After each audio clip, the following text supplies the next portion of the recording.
try again.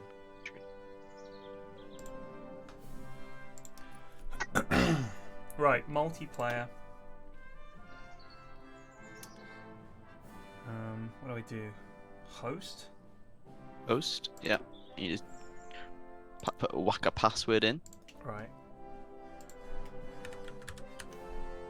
Unless you want to get the goons from your Discord. No. No. At George Hoy at Nenescoy. Oh god, that is too fight. That is a sample size. Right, I've Too sent it many. to both of you. Bob on Discord and Munt on. Oh yeah. Why you didn't go for the usual I password? did not. It was I correct. think It was we all compromised the other day. Yeah, I think for we both golf. started. So we had Oh, to was come up it? with a new one. Yeah. But it was fucking Cinny. Was it Cinny? It was. Compromised it. No, it was probably me when I was streaming. They probably saw it typed in. Oh, I see. Or just fucking guessed. Admiral Unex- Squat Bar. Oh yeah, we were playing the Star Wars mods. It's the Star Wars themed name. The Star Wars mod's pretty good. It's very early stage, but Yeah, it's, I mean, it's pretty good. They have this really interesting thing where there's like planets, so the screen is, instead of it being countries, it's just like planets, and there's like loads of tiles on the planets, and you got like naval invade across, but there's no cap on the amount of naval invasions you can do, so you can like mass invade a planet. It's pretty cool. Big fan. I'm on version Collie 1.10.57CA4. Yep. Yeah. That's right to me.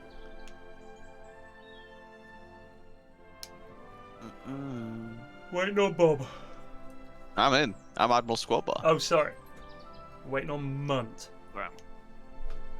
One's called. What you called? You called it Sigma. I was called Sigma because of the my Sigma you posted cringe, but I've gone back. Oh, he's not here yet. Here There he he is. Sheev. Gee, mate. After Sheebs. No, after Sheev After- Sheev After Palpatine Palpatine. from the Right. famous franchise. Difficulty. Wow. Difficulty regular. Yeah, that's what we normally put out. Historical or off. We tend to play off because it's yeah, more 'cause it's wacky, more more goonery. goony. Yeah. more All right. goony shit. Well, I am ready. Do I have to sure pick a what country about- first? Or oh, I do, don't I? Yeah. So we could try and do the what about non-aligned France and non-aligned UK? I was thinking of going UK, and here was my plan: mass paratroopers. I want to just deploy like dozens of units of paratroopers behind the German lines, cut them off, and just yoink Germany. What, and get the encirclement? Get the biggest encirclement On the in Maginot. history. Yeah. It's brave. What Bob means to say is it's stupid. Right. So that's democratic UK then? Yeah, I think so. We could do an allies, Yeah, I think so. so you know what that means. You're going Yanks. I was going to say I thought you might go for Poland or something and brave it out. It's risky. It's certainly risky. Cheeky allies played through. You go. Is that Greece? Yes. Yes. Oh, now wait. I thought you were going France. Well, no, I was just saying if we wanted to go non-aligned, Why would you want to go non-aligned? because then the UK has the the POC focus tree, and France also has. I don't know. Have you seen the new France focus tree? No. What's the Like, dealio? You can bring back Napoleon. to fucking What? Yeah, you bring back Napoleon. Or like there's like the Orleanists, the I can't actually remember what the other two are, but Wait. Yeah. So if I go non-aligned UK, what does that do Yeah. for me? You bring back King You George. get Edward. You get Edward. Is it Edward? I thought it was King George. No, George is the normie. Edward the Eighth. Edward's the Nazi. Oh right? yeah, he's one who does, application crisis. You get Edward in, and then you The divorced, Incite, the divorced king. yeah, and then you incite like rebellions in all the former territories, and then basically you can make I mean, you can make the Imperial Federation, which annexes them all. But yeah, it's just basically it's the king. Basically, you get like the king focused. If you go America, I don't mind where I go. and Monk to be goes honest. Greece, France is definitely going to lose. Yeah. 100%. If Yeah. you go non-aligned France and I go non-aligned UK, can we still pal up against the Deutsche Reich or not?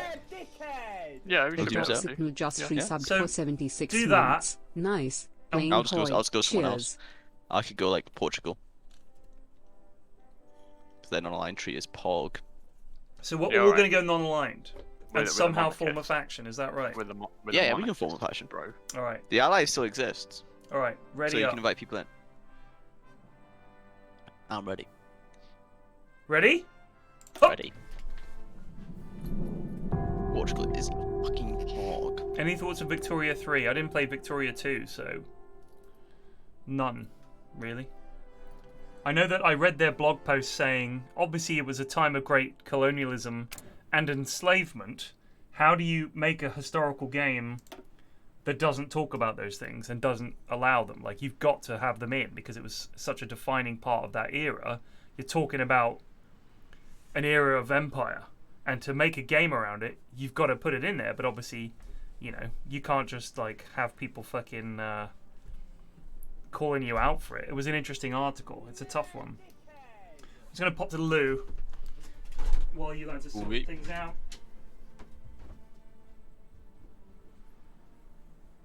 We're gonna need to tell Ted about the pop-ups. Make sure he clicks the right one. Yeah. Ange_ just resubbed for 28 months. I mean, EU4 has literal slave trade.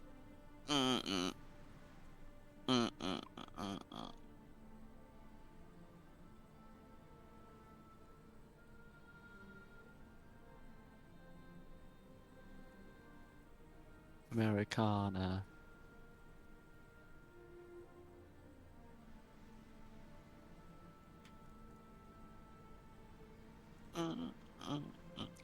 Oh, I've been getting through some actual acceptances, my like training contract stuff, man. Got like 3 interviews up and coming. Oh, very Pog. Very Pog indeed.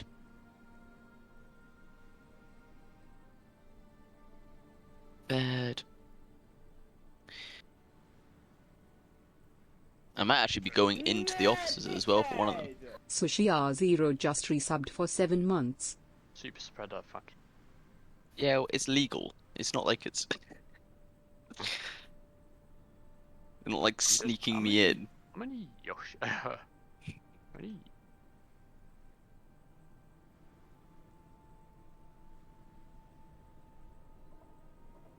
It'd legit be fucking buzzing if I got a training contract this year.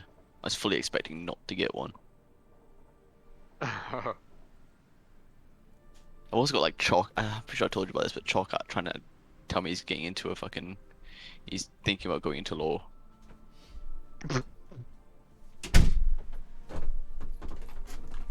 Which is brave. What should I be going for if I'm doing this? Right, so important points. So far right of your focus tree is a change in course. A change in course. You go down King's Party. But before you can take King's Party, what you need to watch out for, Flax, is when you play in the UK, you get these pop-ups saying X has abdicated, Right. and it'll say you get like 3 options, and it'll be like for the best, etc., etc. You want to click the one which is like ensure a wedding goes ahead, Okay. Okay. and make sure you keep clicking it, even though it'll give you debuffs. You make sure you got to keep clicking the Okay. ensure a wedding goes ahead. Gotcha. And then also you want to try and save up at least 600 political power, because, well, you could probably get away with less of that. Basically what will happen is when you go non-aligned, the dominions will basically break away from the crown, Okay. and you have like a bunch of political decisions to bring them back in. before they have like a civil war, because you can force them to have a civil war, but if you station troops in the territories and you have the political power, you can just like suppress it before they even have a civil war, and they just turn. So you can either do that, or there is the other option, which is within your focus tree, which is like you just basically get focus decisions to like start monarchist uprisings in those countries. Okay. Yeah. So that's another way you can do it if you want to. Which is the one I normally do because it's less effort. Yeah. That sounds good. I would probably do it for Canada at least, because then you don't have to fight in Canada, which is cringe. What, send lads to Canada? Yeah, Yeah, but, and then you preemptively. just suppress it over there, and then it's easy to cut. And So then I will need to make quite a few infantry here. Just well, you can actually use their own divisions to suppress themselves, which is a bit weird. But, okay. like if you request forces from all your puppets. India, you need like 36 divisions. So if I do in request India. forces for Canada, I can have all 13 of their lads. Yeah. Done. And then it will show you when you actually do. And I've got move to secure the dominions. I've got 11 of the Sorry, no. British Raj lads as well.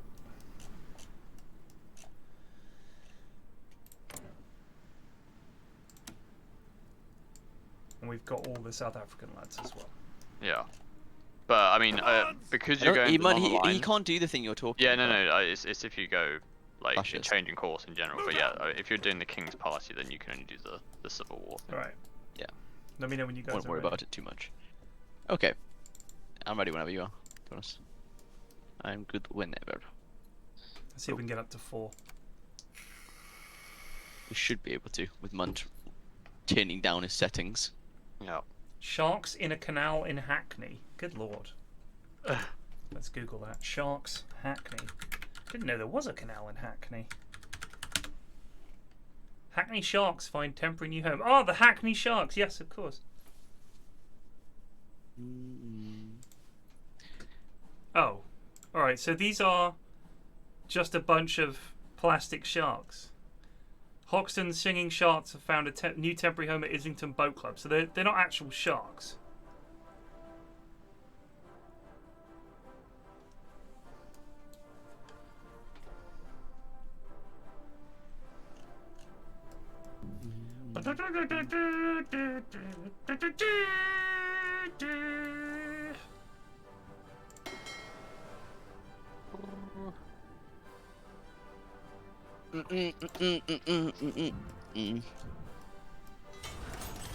Oh yeah, I forgot you were Portugal. I mean, we're gonna go for Spain, right?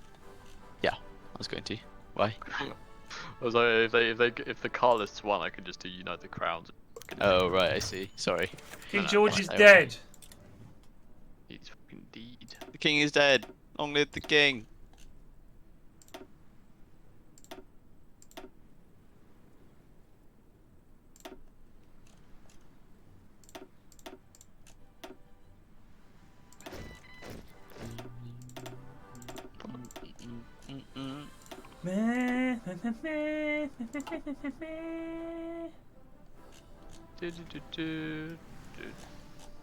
No, yes, I had to talk Chucky out of it, man.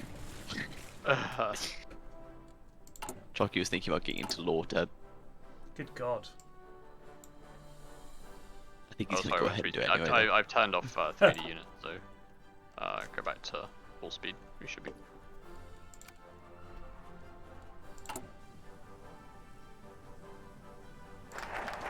A change in course. And now the King's Party, which I can't do yet. Yeah, you Gotta wait. for wedding.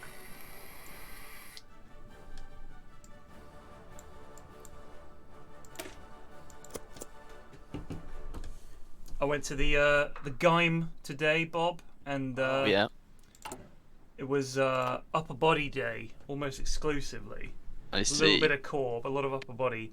And I'd say about halfway through, my arms, it felt like there was just like, at my elbows onwards, it was just air. Like I was just pushing nothing. Like I could not move anything. I could barely raise my arms. They just died. They're literally completely dead. That's how bad my upper body is. Never done any regular upper body exercise, so it was bizarre. It was a really weird feeling. It was like ghost limbs. It wasn't good. I'm back. I was back at the gym again today for the first time in like a week because of the whole vaccine thing. Just sort of gave it a break whilst just so I didn't injure myself. Yeah. I normally break down my days into like push pull at the moment, which is like so you do arms and back and then chest and shoulders and then you do legs. I've been having a good time with it at the moment actually. There's little to do aside from So you've finished uni now. yeah, and I've done my conversion and I'm now waiting on job stuff. So you're waiting to hear if you've got a job, basically. Well, I've got stuff, so I've been successful in some stages, but I'm going to like what's called like a vacation scheme. Fucking students on holiday again, shocking. I wish it was. It's basically a week of work, so they get to see if you're actually competent or Oh not. shitter, yeah. And then they offer you a training contract, which is like they basically offer to pay for your soliciting, sort of graduating as a solicitor, which is something which is pretty good because it's usually about 12k, which is a bit spenny. Yeah, Jesus. So no, yes, it's all going good at the moment actually. I'm getting more positive stuff after getting about 40 to 50 rejections. Because it is brutal.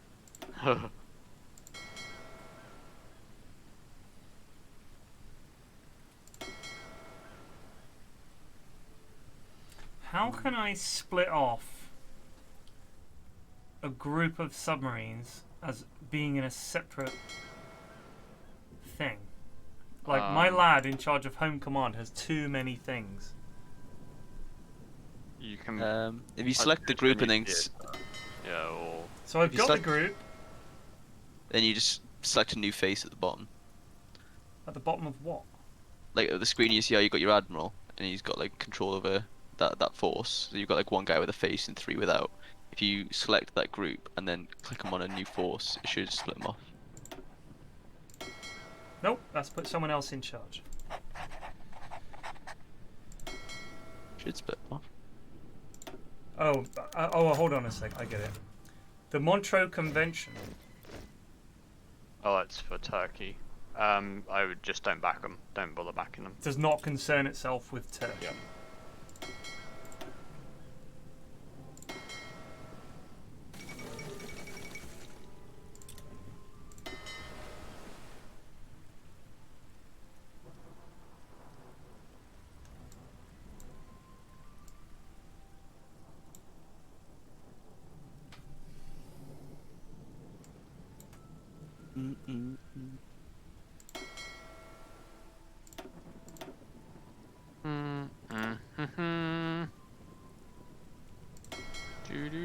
Do.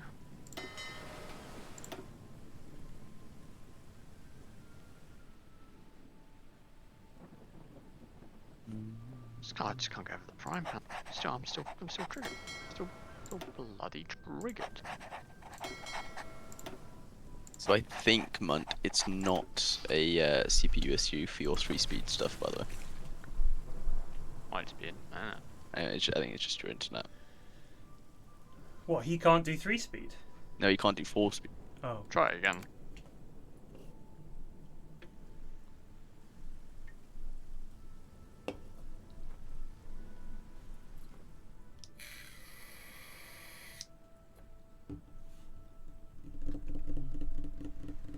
It does say I'm on par with the lads. Yeah, but it's just whenever an event happens. Ethiopia's capitulated. Cowards.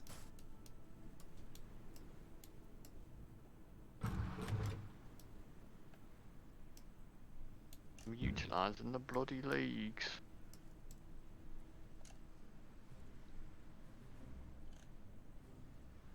Listen up!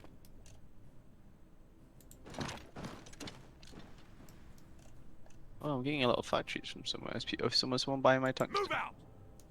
Yugoslavia's buying my tungsten. Move out! Not me, sir. Move out! Move out!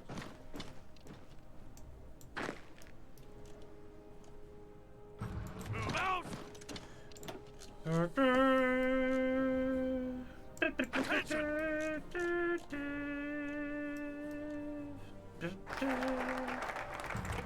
Move out!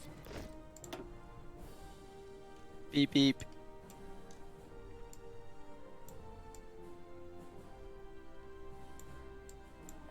Reinforce the Empire or revisit colonial policy? Don't Reinforce. Don't fuck with it. You're thinking don't fuck with it, or go for a reinforce? No, go reinforce the empire is what you want to do. Revisit colonial policies only really if you're going communist. We are not. 9! 999. What was happening with my hosting? Pardon? Okay. I mean, my internet's not actually bad, so I don't know why. I don't know what caused it. It's something.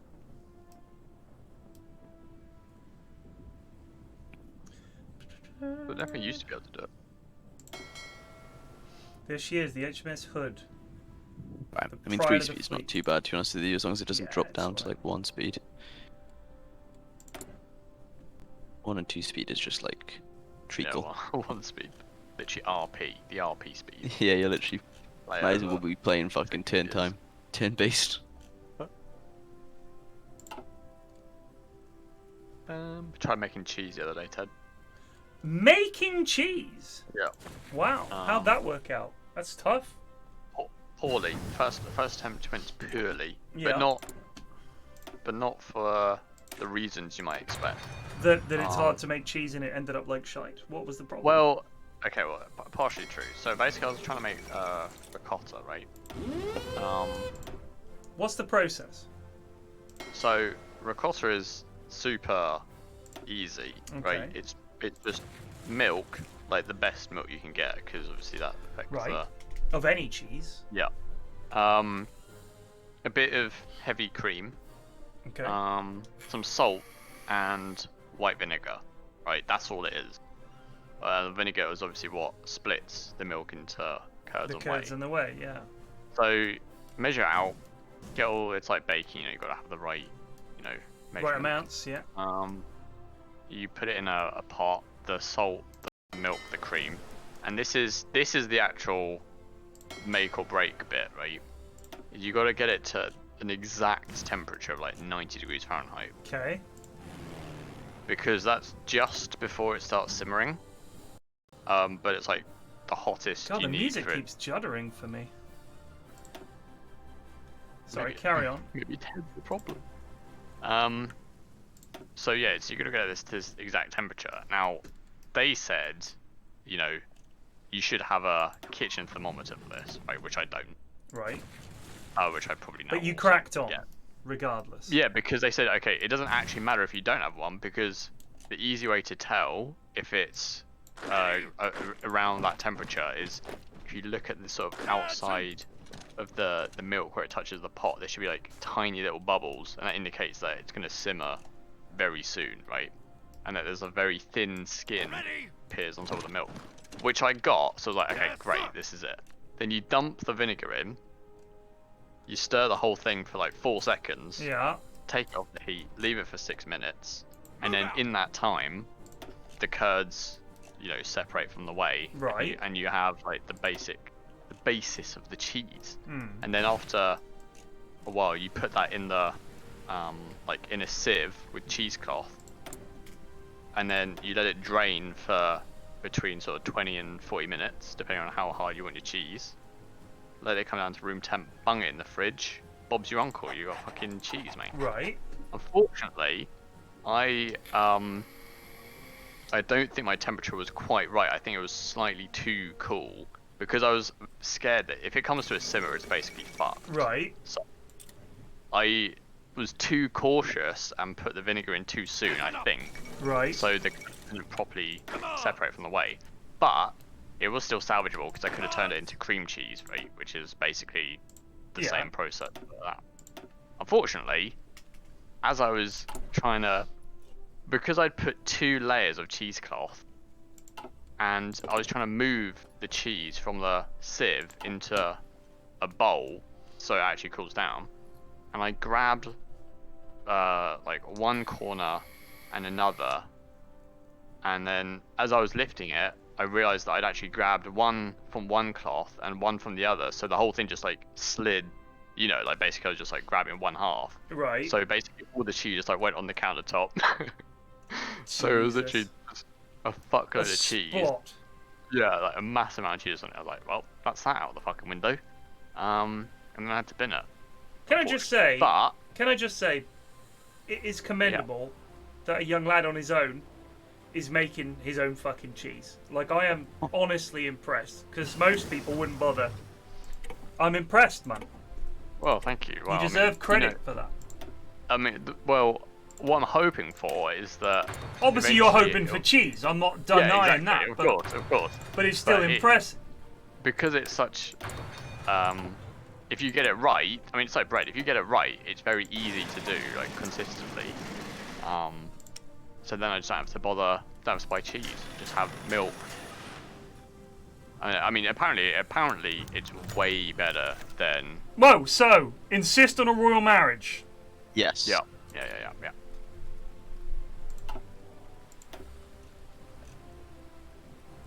Just force it through. I made my own barbecue sauce the other day. That was pretty pog as well. Nice. Is that the whiskey one you told me about? Was that- No, I made it was like a balsamic vinegar based one. Hmm. It was really good. Shout out to balsamic vinegar, bro. Literally carry.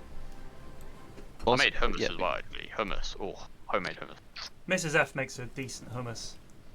I always have to finish it off because she's hesitant with the salt and pepper. She's like one, Yeah. and I'm like, no, look, watch what Gordon does when he's salting. Can lob it It in. looks like he's chucking in a fistful of salt. You got to put a decent amount of both in. Yeah.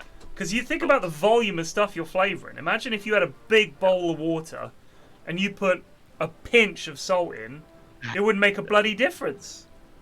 Fuck. Exactly.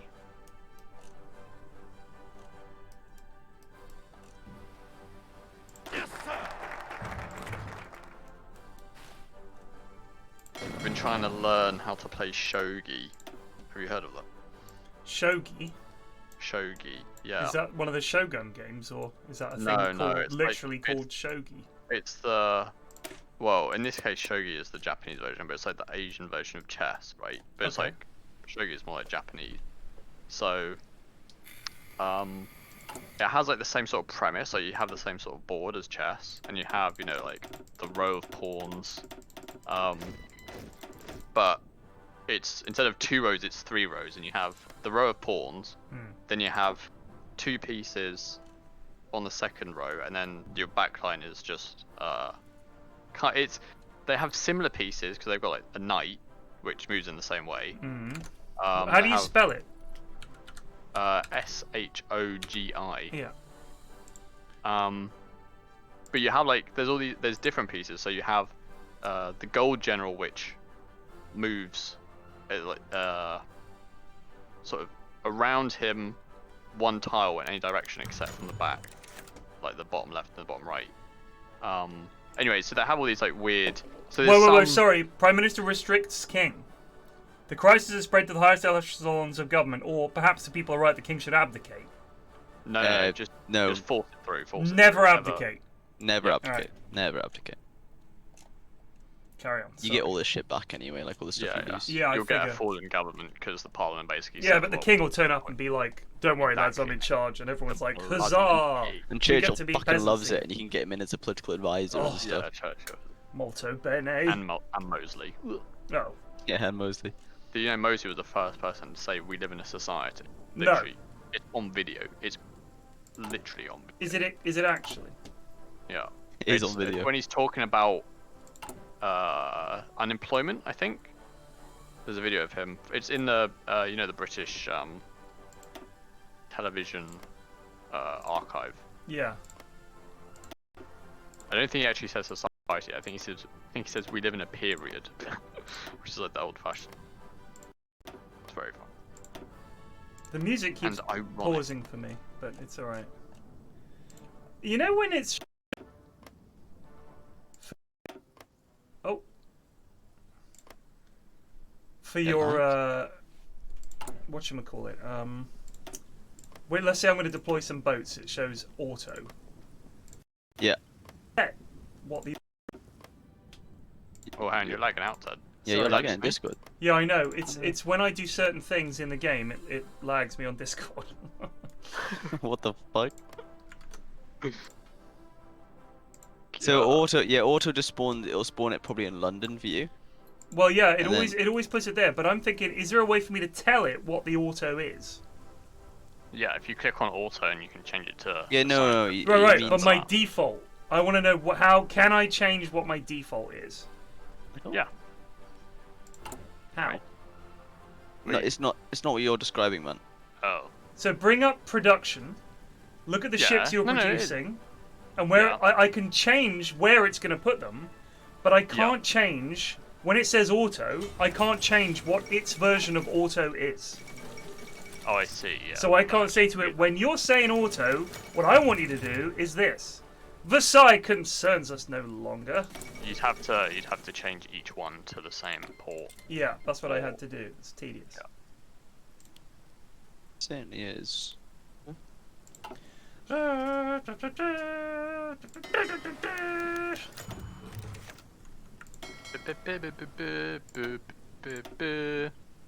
Good, we shall set a date.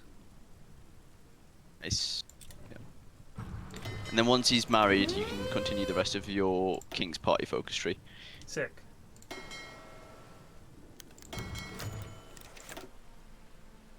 Upper classes oppose marriage. They're just jealous he's found love.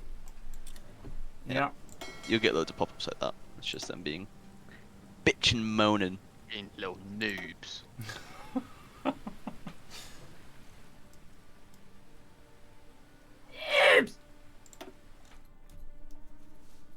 Absolute bloody crackers. Normies re.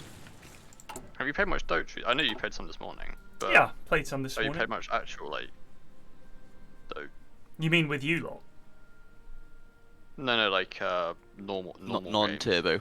No, 'Cause we've- because I log in the evenings and you guys are level 3, so I generally just don't bother.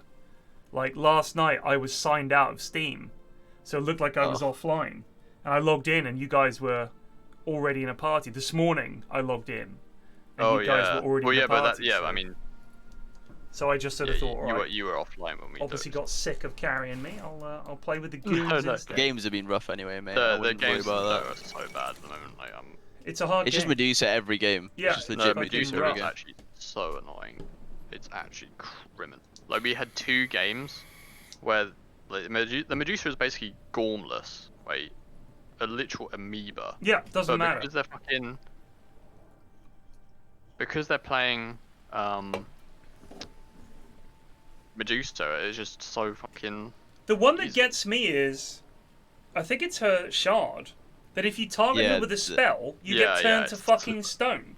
That's the whole. It's fucking That's literally ridiculous. it for me, to be honest with you. Like, I couldn't care about anything else in that hero at the moment. But Like, that all they is do is they just rush ags and they just get It's the shit, and stupid. it's just.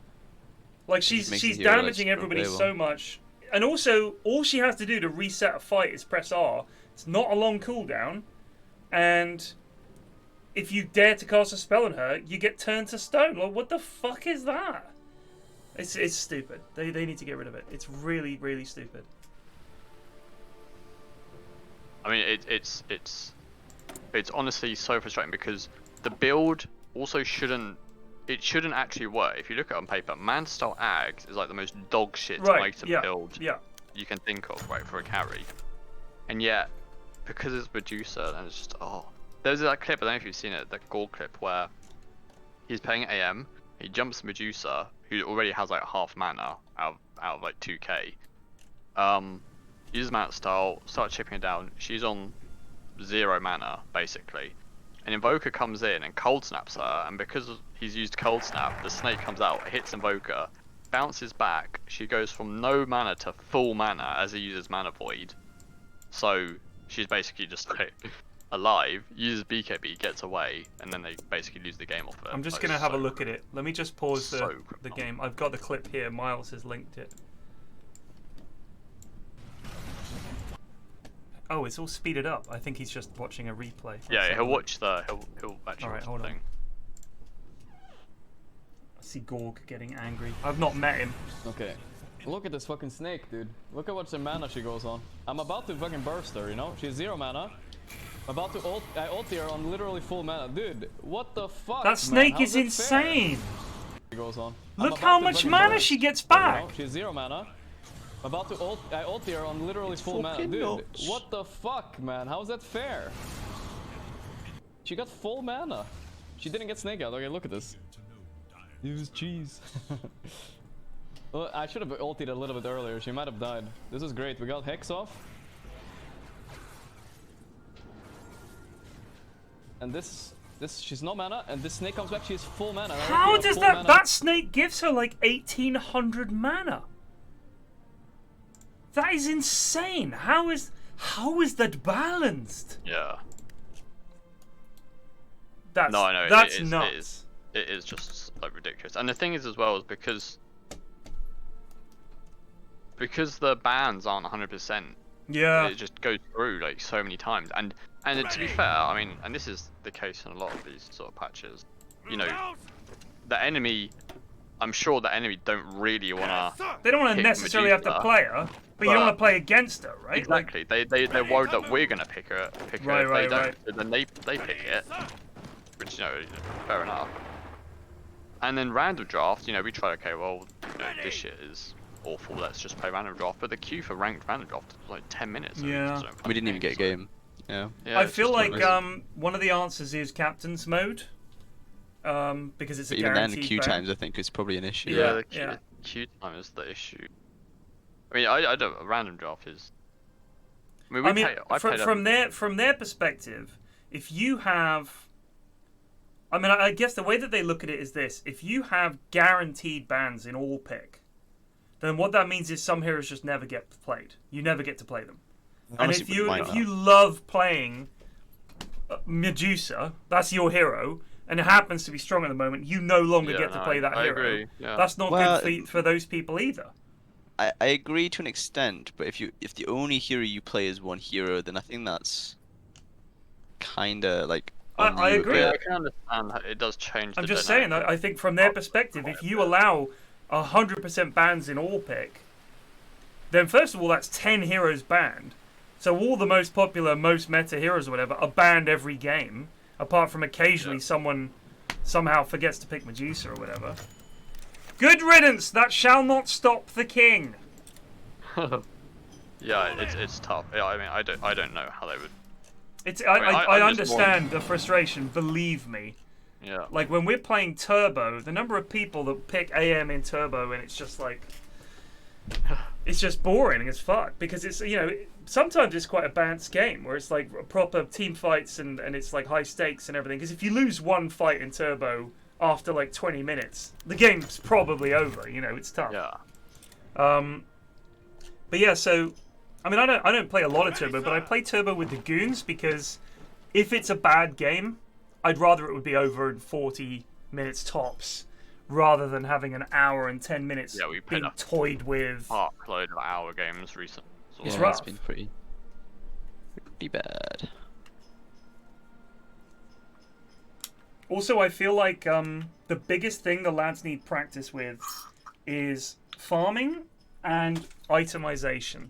So, if you think about the goon games that we have quite often, the lads are tragically underfarmed. They never get to their second or third item because they're still struggling on their first. So there's not really any point practicing, you know, some fucking ever so clever strat. It's better off to just say, look, work on your last hitting, have a look at the enemy, get your items, and get used to using them.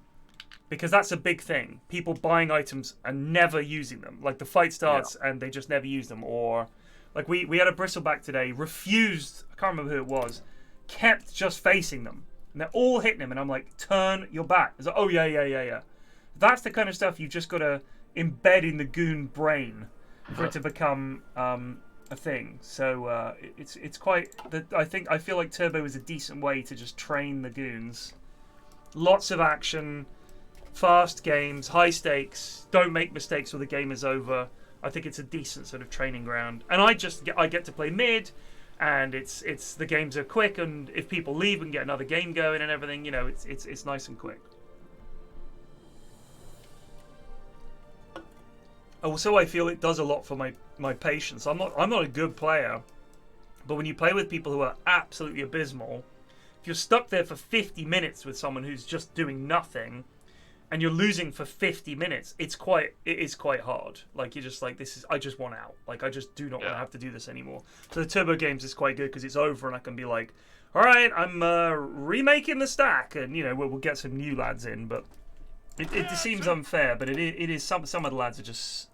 You've seen the in-houses. Some of them are just so bad. It's unbelievable. I mean, I watched that first blood in the 5 vs 5 just unbelievable. I was like, nah, I'm not. Ready! Nah, you're all right. Ready to move!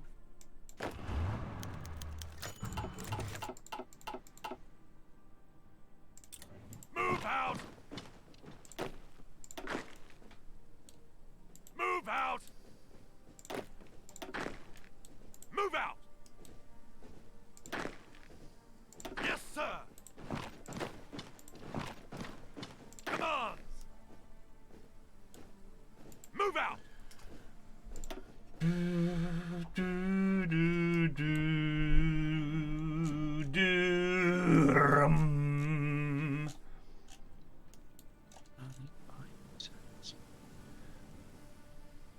Dude, I'm banning communism. Do it! It's worrying considering that I'm a quarter communist.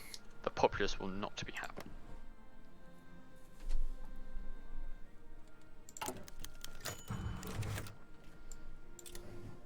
No, Germans have been quiet. It's only 1936. They're up to something, all right. You reckon they're up to no good? I don't know. I reckon we're gonna have peace in our time, lads. Got a funny feeling. Of course. Yeah. Got a feeling. Ready to move! Ooh, what a feeling.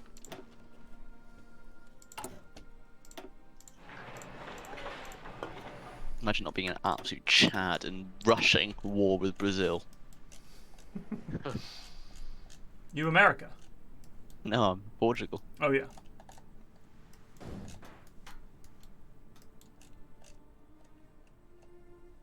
I must have my empire.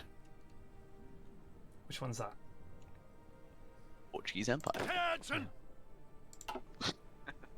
That one. Fall in!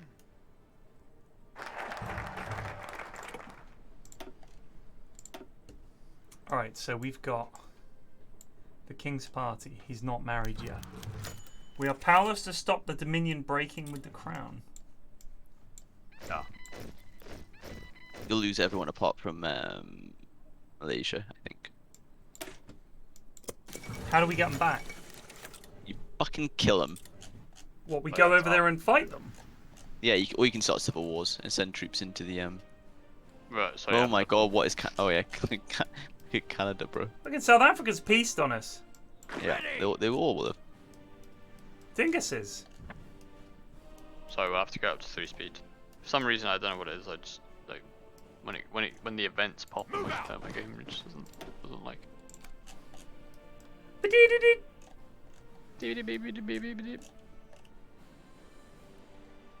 Fuck. Has India left us as well? India's left us as well. South Africa's ditched us. Canada's ditched us. But India, it's a bit cleaner in that you can just you get a war goal which literally just gives you claim annex against India. Right. But I don't want to have and to you can fight naval them. invade them from what's it called? Ceylon. Ceylon, aka Sri Lanka. Yeah. And the Maldives, bro, if you want to as well. Could go for a holiday. Is that where the Maldives is? Look at that. I've always wanted to go there. Maldives is excellent. It's probably one of my favorite places in the world. Have you been there? Yeah. What was it I'm like? big on my diving, so it is perfect for that. I'm going to Gran Canaria later this year, hopefully. And the diving is meant to be good there, but I've never done it. And It's great fun. When I went to the Caribbean a couple of years ago, they do this diving thing where, for people who can't do scuba, they've got like this massive sort of space helmet that you wear, and it lets you. Really? It's a huge glass dome, like a massive fishbowl, with a sort of shoulder rest thing and handles, and you sort of go in there, and you can have a good nosy about without actually having to know how to scuba, which I don't know how to do, and I suspect because I get claustrophobic and kind of panic in confined spaces, that being behind that mask would do like that would actually do my nut. So I'm sort of I as much as I think it would be great and I love the idea of it, I can't imagine doing it. I think it would absolutely I have to be kill very me. careful because I wear contact lenses, so I have to be very careful about letting water into my mask. Oh man. But no, yeah. The thing about the Maldives is you could go out there and not scuba and still see a lot. Like the reef is so close to the islands that Right. you literally take 5 steps into the beach and you're literally on a full coral reef Wow. with like near sharks and stuff like that swimming below you, and turtles and stuff like that. Like turtles like swim up to you as well, and they like pretty much like swim alongside. It's just it's. I mean, it pretty sounds amazing. amazing. Like I would be tempted to do it and just put any fear that I have to one side and try to just calm down and hope that the view would overwhelm any sense of panic. But yeah, being trapped in something, even though you're not trapped, the feeling of it would be. Also, you can feel very horrible. helpless at times, I would say, in some senses. So, like, say if you're swimming along and, like, a manta ray swims alongside you, which is, like, the size of a room, Right. it can be a bit like, whoa, if this thing decided, Yeah. you know, it didn't like me anymore, there's not really much I can do in this whole scenario. But, obviously they're not likely to do that, ever. Otherwise people wouldn't be doing it, but... Yeah. But Steve Irwin, mate. Yeah. Unfortunately, yeah. I mean, manta rays are a lot more peaceful than that, though. Manta rays are they're enormous, but Yeah. they are usually pretty chill. Hmm. They like they swim alongside the dive boats and stuff like that and make noises. They're very cool. What kind of noises does a manta ray make? It's kind of like a whale is how I would describe it. Really? Kinda like a Well, like, noise. like sort of wow. They're very weird. Don't let him hear you say that, Bob. They'll fucking shank I'm a big you, mate. fan of manta rays. Right. No, they're fancy.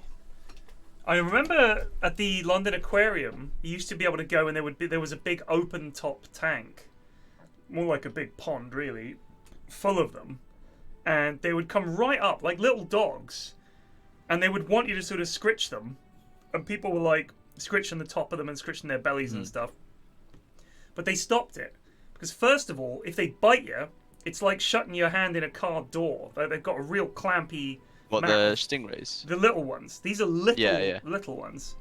And the other Yeah. problem is that the bacteria on your hand gives them all kinds of skin problems and can cause them to like get seriously ill, because you're obviously people come off the underground, they're scritching the belly of a manta ray, and the germs are all over it. It's it's not a good mix. So they had to ban it. But for a while there, they'd come up. You could pet them on the fucking head, and they sort of bob it up and down in the water with this weird dog-like fish thing going on. It's bizarre.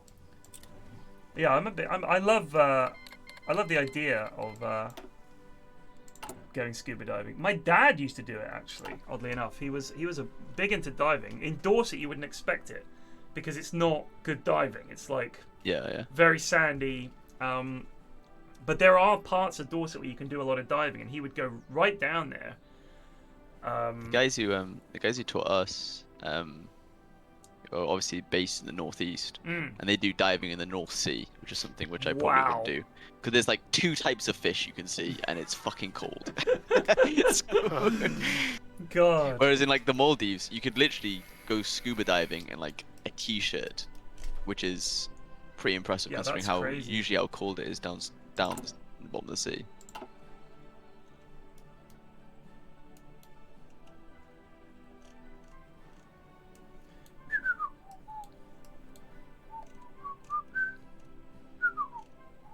My only issue with the Maldives is the fucking insects, but you know. Listen up.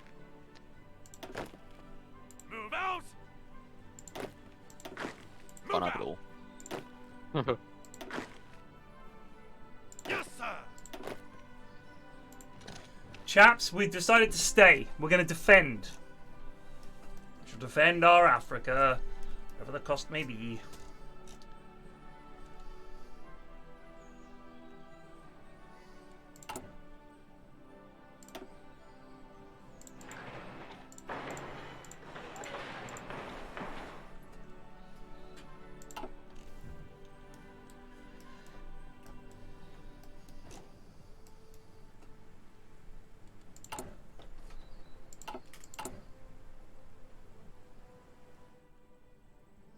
I was talking to my dad the other week actually, and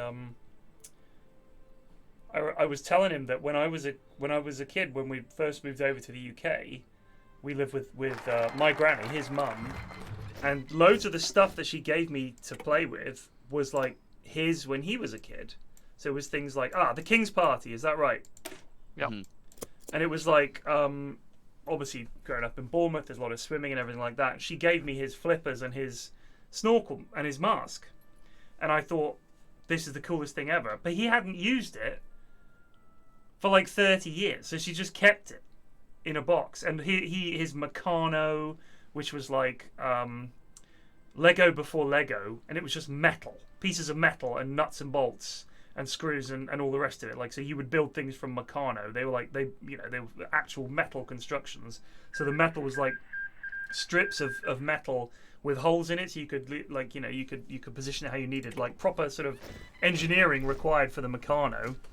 And he had a tank that you wound up like it was a clockwork tank, and when it drove along, sparks shot out of the barrel at intermissions like it was shooting. And these sparks were not little. It was like huge sparks shooting out at the end of this thing. And I'm thinking, damn, like the toys was fucking badass back when my dad was a kid. And him and his brother, my uncle, had built a Spitfire model. It's about 3 feet wingspan. It was big. And they painted it lovingly. And it had a petrol engine. And the idea was that you tethered it to a stick with like those swing ball things, like the tennis thing that you play in the garden. And you set it going, and it just flies in big circles around your garden. Fucking petrol engine. This thing was fast. Like, if you got it going, it was like that'll cut a kid's fingers off. And they were like 11, 12 playing with this thing. Just different times. I don't know if people trusted kids more or just figured we'll cross that bridge when we come to it, if that was the deal. Even when we talked about this before, but the metal bloody Beyblades, which they initially came out with. Yeah. You could kill someone with one of them. You just run up to someone and just let it rip on their fucking forehead. Sounds a bit like the old triangular flapjacks problem of headmaster school. Well, you can't have a triangular flapjack, Flag. What is it?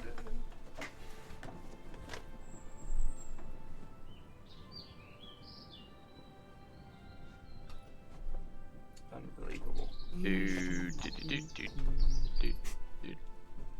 Time to exercise, boys. Exercise on the front. But my dad almost died. I think he would have been about 16 or 17. And he had a motorcycle, and he would drive all over Bournemouth. And he never ever wore a helmet. People didn't wear helmets back then. This just wasn't the way you did things. And he came off the motorcycles. He's described the accident to me a few times, but he doesn't remember a lot of it. But he remembers a car was involved, and he made some fucking mistake. And he woke up in hospital. And he still to this day has this massive groove in his skull where he'd almost died. And I think, why wouldn't you wear a helmet? And he lives in Florida now, and you still see guys riding around without helmets on. And he's like, well, yeah, you can't make people do it. And the thing is, because we have the NHS, it actually costs everybody money if somebody fucking brains themselves. Idiot. So we have things like, please wear a fucking helmet, you idiots, which I am definitely pro. I know that I was reading a thing today about smoking, and apparently the Council of Vaping, if there is such a thing, something related Council to that. of Vaping. Something like that. It was decided that because vaping is better than smoking, they're going to really push it. And they might be allowing it in places that were otherwise smoke-free, like pubs and stuff like that. Which would be great for me. Because I don't mind vape smoke so much, because it usually smells like, I don't know, like Fucking grape. strawberries, or yeah, like... or a grape, yeah, exactly. better than have someone smoking tabs. To be honest with you, I don't. That smell makes me feel ill. Oh, Red Letter Media did a video on Army of the Dead. Fair enough. I haven't watched it yet. Their stuff has kind of annoyed me of late, in all honesty, so I kind of stopped watching them. But I'm going to talk about it on Triforce tomorrow and get my complaints across. It's so fucking bad. I've written a version of Lord of the Rings as directed by Zack Snyder. Yeah, so I was going to read that out. Has it got lots? I mean, I say has it got more slow motions than it's only a page. Lord of the Rings? It'd be hard push. Yeah, it's only a page. Let me see if I can. There's so many scenes in like, Lord of the Rings where someone falls off a white? cliff and it's like Like a tiny tinge of colour. Like you can tell that there's a bit of colour. So there's a bit here. A sunset. Gollum skips across rocks to the Rocky theme because he's in a rocky place. That kind of thing. Like it's basically that over and over again. Like his choice of music is so fucking awful. When he played "Zombie" by the Cranberries at the end of a movie about that is zombies, so off mark. to then like I said to Mrs. F because I made her watch it. I was like, I'm gonna watch a zombie movie. It's gonna be fucking awful, but let's see what it's like. And it started and it said Zack Snyder, and I was like, oh my god, I had no idea. And then she was like, "Yeah, it's fucking Zack Snyder." I was like, "All right, well, let's see what see what all the fucking Snyder fanboys are fans of."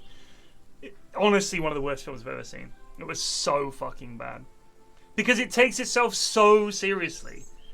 Like he has these scenes. Was this the one in Vegas? Was this the one based in Vegas? Yeah. Yeah. Now, With the if I tiger told zombie, you, Bob, have you seen that zombie movie set in Las Vegas?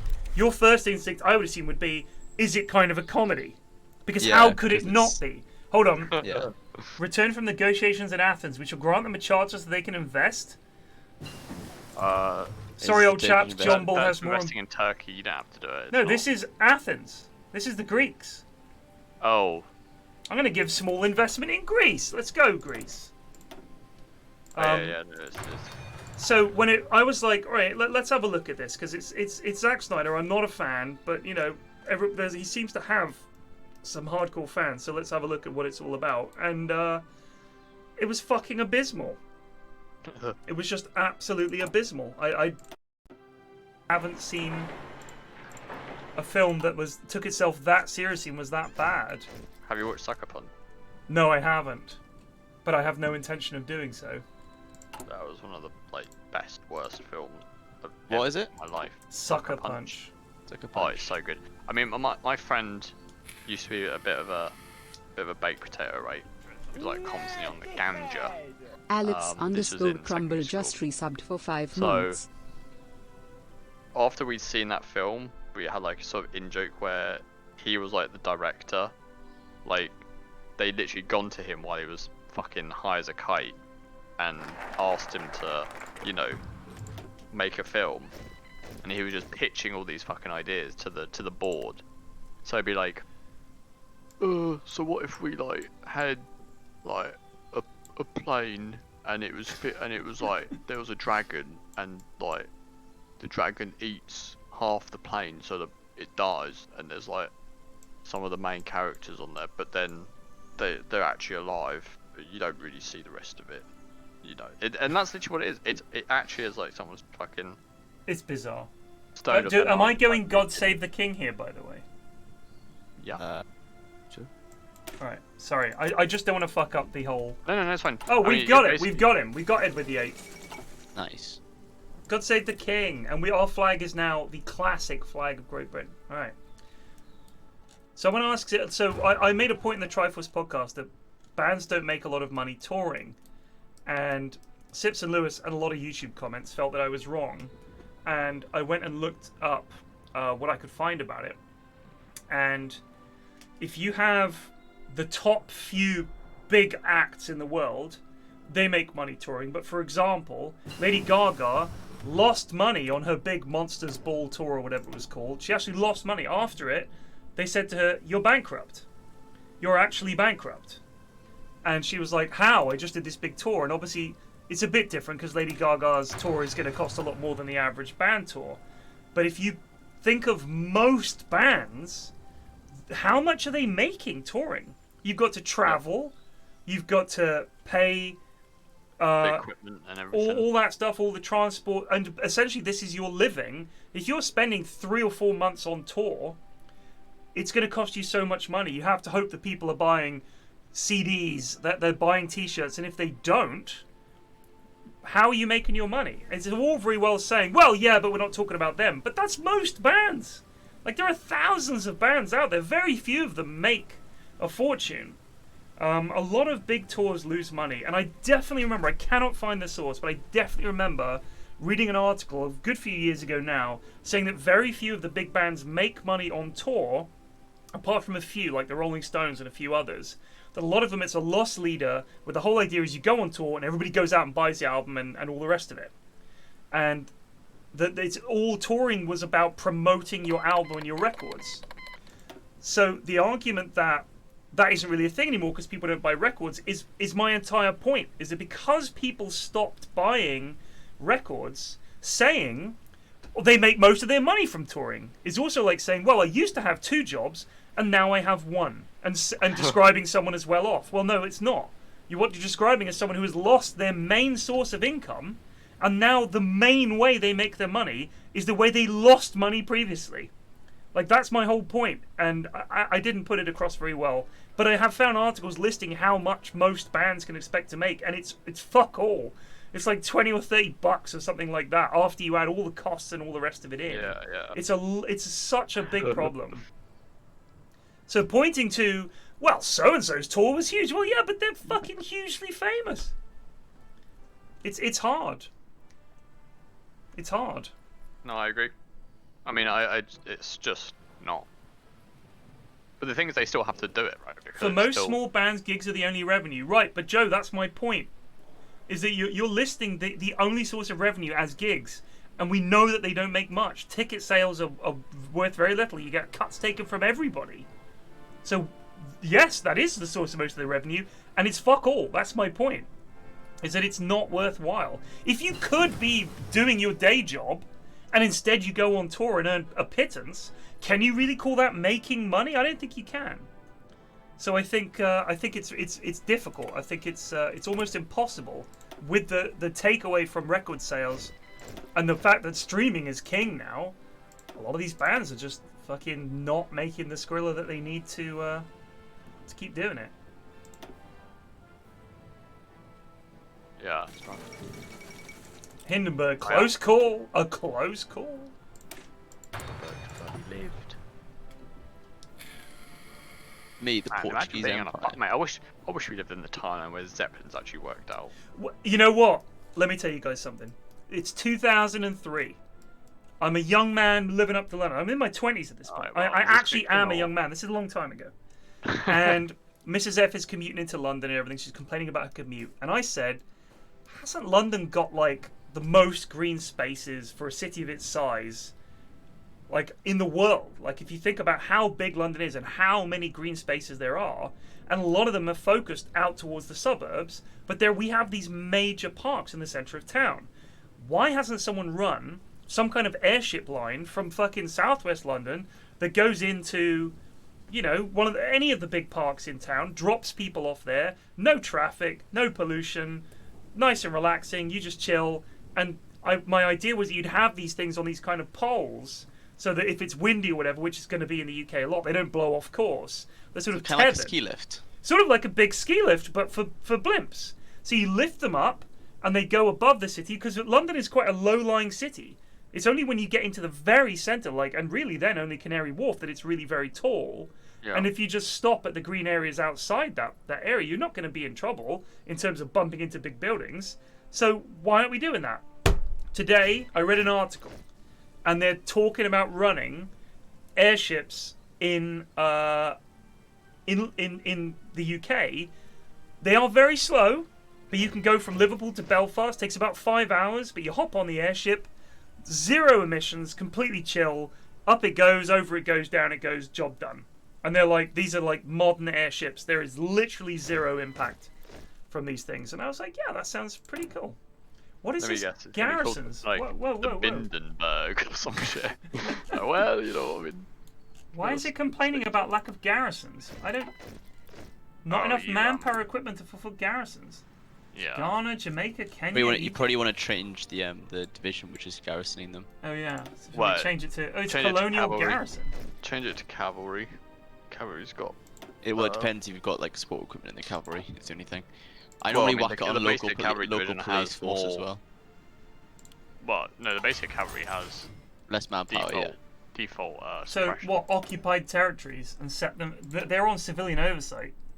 So you're saying put it on local No, police? change police your force. division to the division. I've on the changed the left division side. to cavalry. Yeah, and that's management- It. That should be enough. That should be enough.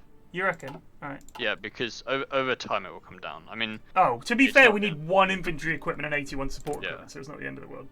when you get like 100 military XP, you can make like a good military police cavalry division. yeah. where it's all cavalry and military police, and then that basically just like sorts it forever. Zog, you fucking Zoggeroony. quitter. What a quitter.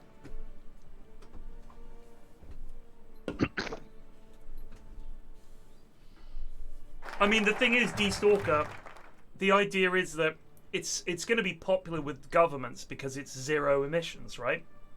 So the good thing about, say, ferries, as you say, is that ferries still are essentially more polluting than an airship. So your airship goes up, poodles along, and drops you off, and there's hardly any emissions whatsoever compared to normal.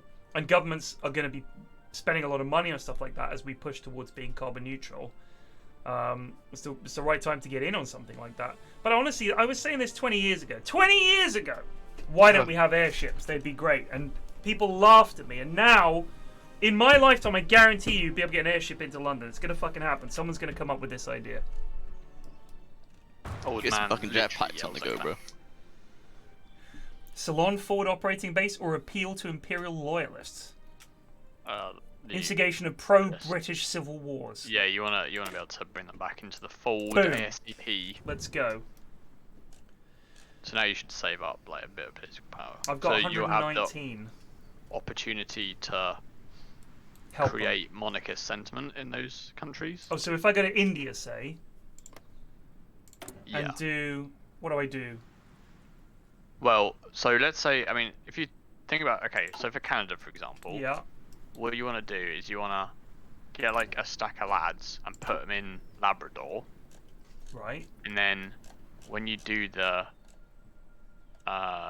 political decisions Ready to to incite the rebellion in Canada, you then get a decision to join the war, and then you already have divs there basically All right. ready to. Sending over the Out. boys. But that would be after you've done bring the Dominion back into the fold.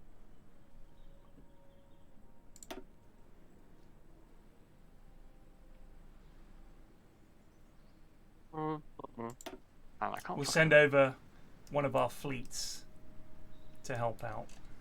Oh, these ports are tiddly. Oh, what an achievement. Dude. I'm sure you used to be able to, like, go to construction and just max a naval dockyard in a Yeah, territory. Shift. Yeah. But now you can't. You can. No, it says max reached in Labrador. Well, yeah, well then you've got max. Yeah, it's 1. That's my point. Hey, I'm pretty sure you can still build one. Like, Nope, it says Like 0. shipbuilding. So if I click there, if I get land, if I click on this slot, 0 of 25 unlocked slots in Labrador. So there's no space. you're For trying me. to build dockyards. Yeah, not- I'm trying to increase the naval base, for example. Yeah, no, that's yeah, but you're trying to build dockyards. Not naval Oh, base. okay, so that's different.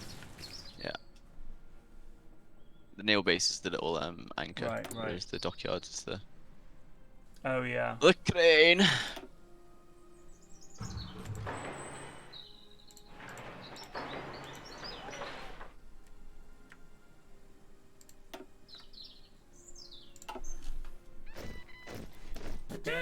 Month lagging, typical. Yeah, I don't know. Something just fucked. Like, I might have to reinstall. I'm not sure what's going on with that. But it's crazy. Well, there's loads of helium in the solar system, so kids in the future will be using helium, but it'll just cost a fortune. That's all, because you have to get it from space. Your star midfielder has picked up 18 yellow cards so far this season. We are in March. Good lord. Does he have aggression 20 or something like that?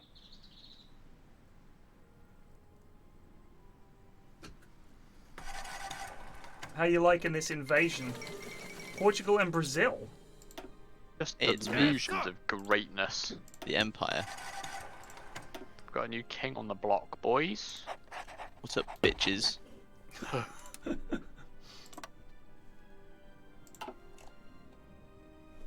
I reckon I'll make a decent king. You say this like, about like everything. Like, just I not- will, yeah, not I'd make a true. decent SAS soldier, or yeah, I'd beat up Ready. Kanye West or something. Like, you know what I mean? Like, you just say these Right, things. that was Haz that said that, not me. Did Haz really think that he could beat up Kanye West? Is that what he said? Yeah, he said Yeah. that Kanye was fat. I mean, I've met Haz. He's not exactly. He's tall. Has under the impression that he's like some East London gangster or something. I don't know. He's literally the Like, governor. Yeah. I mean, he's- honestly, he's not like a fat lad, but I wouldn't describe him as in shape, other than being very tall. This is the point I made to him. He wasn't having any of it. Fucking. Naturally. Fucking. Fucking. I'd fucking I trample can't- him like I a can't fucking count. crumpet, mate. Ted, Ah, you're a mate, cunt. fold up like a fucking paper bag. Fucking. Yeah. The whole. Exactly. I 1v1 an alligator, Miles. It was only a baby and it had sellotape around its mouth, but I fucking won. What is that? It's like these things that you do in like Florida called gator world and shit like Oh, that. I've been Like to where you- one of those. Where you go and sit on the alligator and like hold its mouth or whatever. Oh, I doubled down, got a 21. God bless. This is why we're lagging, man. Oh no, it's not on my Switch, dude. There's no way. Wait, are you fucking playing on your Switch? I'm playing blackjack while I wait for my fucking focus to come online.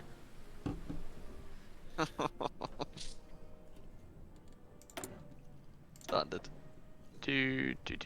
Royalist How's it going Bulldog can get him in. in? It's 150 win- though, so that we'll wins wait. It's 1937. The Germans haven't done anything yet. Yeah, they've done their fucking thingy. They did Rhineland. Yeah, but they haven't taken Czechoslovakia. I would be way ahead of Hitler at this point. Oh fuck. If you manage to get enough manpower by 937 at this point, I mean, you push for it. Ease. By the way, Spain looks like the fucking commies are Republicans. gonna win. Yeah. The Republicans always win now. In Oh historical really? time.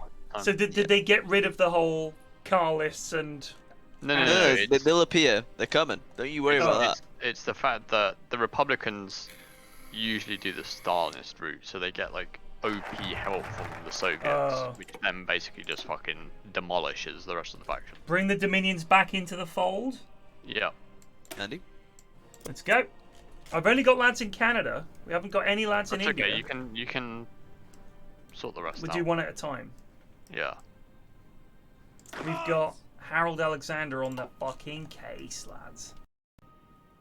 Oh, God, I keep lagging out. I think it's just the massive internet usage. Yeah. Oh, me Slim Shady.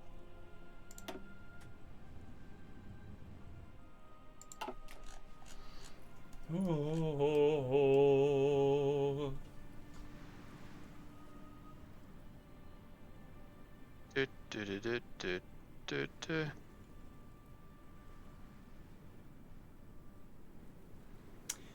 Dave H says his mental impression of Hillman is more beanpole than swole. Exactly. He's a very tall lad.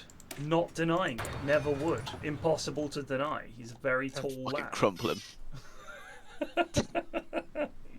All I'm saying is, I suspect that Kanye, a wealthy man with a lot of free time, is in probably pretty good shape. Hey, I literally sent him a video of Kanye performing, and he's got like a legit six-pack and is built.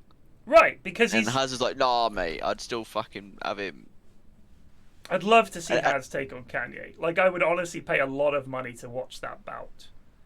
I would love And then to he see tweeted it. out the line that he said they used to fight a lot at his school, as if this is like unique to a boys' school, where literally a daily occurrence is someone getting twatted for no apparent reason other Exactly. than like,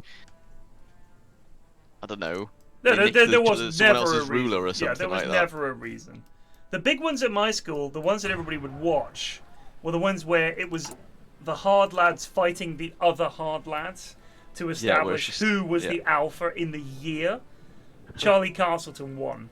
Now, Charlie Castleton was 6 foot tall at like 13 and proceeded to get even taller and had hands like shovels and was just very hard. Like he never started anything, Charlie. Like he was not that lad. But all the other lads who thought they were the hardest lad in the year would rise try at it him. on, and he would fucking muller them, and then they would go, okay, you're harder than me. And that was the end of the fight. And it was like fucking dogs. It was so basic. It was awful. There's always that one lad in the year who was just like absolutely enormous. We had one of them in our year, and he wasn't just like tall; he was just like wide as well. Yeah, So just, he used to be able a grown-up, basically. Yeah. Yeah, and he used to be able to pick up like everyone else in the year and just like throw them around, like literally. Because I mean, I was probably the smallest in the year, but there's a kid like a bit taller than me, and I remember one kid had to be taken to the hospital literally because he picked him up by the legs and like swung him like a chair. You know, like wrestlers use chairs in fights. Swung him like a chair against this set of lockers. Just crack this poor lad. Just like, yep. Well, what I like is how you know how when you watch these nature documentaries, where especially with the wildebeest, right, in the plains of Africa, where they kind of Get eaten. where there's like a predator that's attacking the herd, right? Say a lion, and slowly but surely, the sort of area around the attack, the wildebeest like cotton on to what's happening, and they kind of, all sort of scarper in the general direction when they see it's happening. And at school, it was like you'd just be sitting there, or like standing, just having a chat, and then on the winds you'd hear like fight, fight, fight, and then like everyone would be like turning to see, and you'd see in the distance, you'd see some people running towards somewhere. And like a domino effect, the whole school was instantly just like running over to see the fight. And inevitably, it's either nothing's happening, just some lads just sort of standing off at each other, or someone's already been decked and just kind of like limping away. But yeah, you could just hear it in the distance, like a distant breeze. I was never in any of those fights where it was like fight, fight, fight. Never. I never got into those situations. I was in most of the fights I were in were more. There was one lad that a bunch of us were picking on, and he rightly beat a bunch of us up. Like he just fought back one day, and to be fair, it won. He won, so we were like left him alone, and we actually became sort of mates after that. It's just the sort of thing you do in a boys' school, because if you're not picking on someone, you're being picked on. It's brutal. Like, I hated school, because even at the time, I remember thinking, this is fucking awful. Like, there was a lot of fun times, and I remember laughing a lot. But I also remember the general background fear. You're going to piss the wrong person off, or make a tit of yourself, and that was it. Your entire time at school is now defined by this one moment. And there were multiple lads that happened to, who their whole nickname, their whole personality became defined by this one event. It's brutal. It's just brutal. There's no mercy. True. I mean, I was a Sunderland fan at Newcastle school. That's as hard as it gets for boys. You know what I mean? Like, it's not a good situation. No.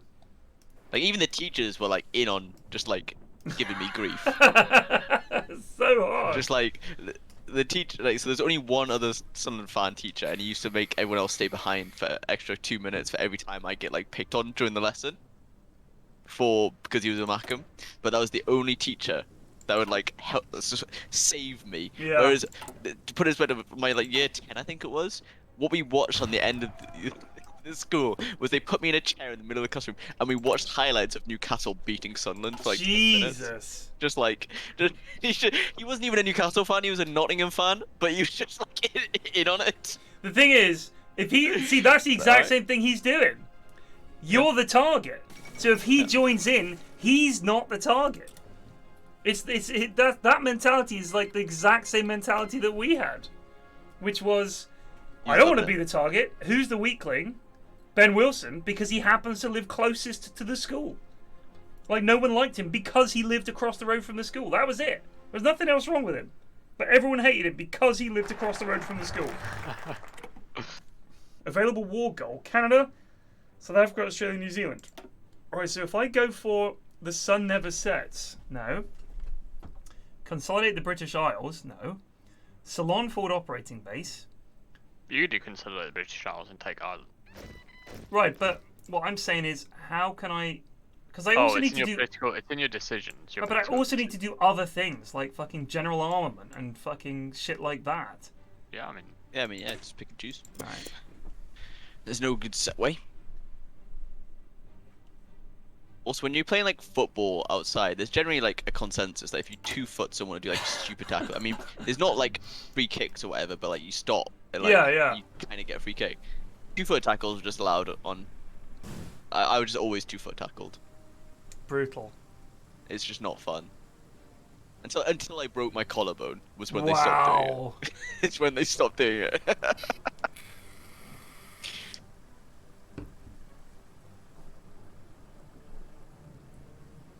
Yeah, it's horrible. Boys' school is the very worst of boys. I think that's why I really did not want to have a boy when I had kids. Luckily, I had 2 girls. I didn't want anything to do with boys. Having been to a boys' school, I knew what they were like. They're just fucking evil. But then again, my sister would always complain about the bitches at her school. Yeah, She would fall out with her mates, and then the next day they'd be nice as pie. And I was like, make up your mind. Like, yesterday you said these people were ruining your life, and now they're your best mates. Like, make up your fucking mind. It used to drive me up the wall. But yeah, I really didn't want to have to put up with boys.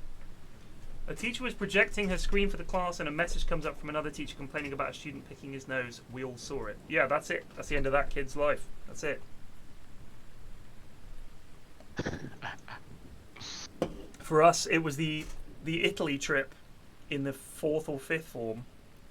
Mike Newbold getting out of the shower, toweling himself off, and Richard Marrow, one of the school bullies, who was sharing a room with him. We were all in these big rooms with like 4 or 5 lads at a time. We went to Venice, actually. It was where the Italy trip was. He walks in on him, and obviously is embarrassed he's walked in on someone, you know, toweling themselves off or whatever, and claims he was having a wank on his bed. Now, at the time, I remember thinking, seems unlikely, because there's no locks on the doors. The facts don't matter. He's just come out of the bathroom. Why wouldn't he do it in there with a locked door? Why would he go and sit on on his bed in a shared dorm room in the middle of the day when everyone's basically there? It doesn't make any sense. But Mike Newbold was known as the lad who was wanking on the Italy trip. And I remember Rich Marrow running around, bang on everyone's door. Mike Newbold was having a wank. Everyone come outside. Mike Newbold was having a wank. Bang, bang, bang on all the doors. And Mike was running after him with just a towel. It wasn't. That was the whole exchange. And that was it for the rest of Mike's time at school. And I remember I was out. It was one of the New Year's. We'd all meet up in Bournemouth at New Year's. There was one pub we'd all go to. And all the lads from my old school, Bournemouth School, would be there. And like a bunch of people that we vaguely knew. We'd be like, oh shit, Dean's in great shape. He used to be such a fat bastard. You know, it would be like one of those sort of catch-up occasions. And Mike Newbold was there. I was with one of my mates. And we sort of looked at each other and looked at him. We were like, probably better not invite Mike over. Because of something he'd done 10 years previously and hadn't even done. But because the rumour was there, we didn't want anything to do with him. It's awful. Poor Mike. I wonder what he thinks. Brutality. Oh, it is absolutely brutal.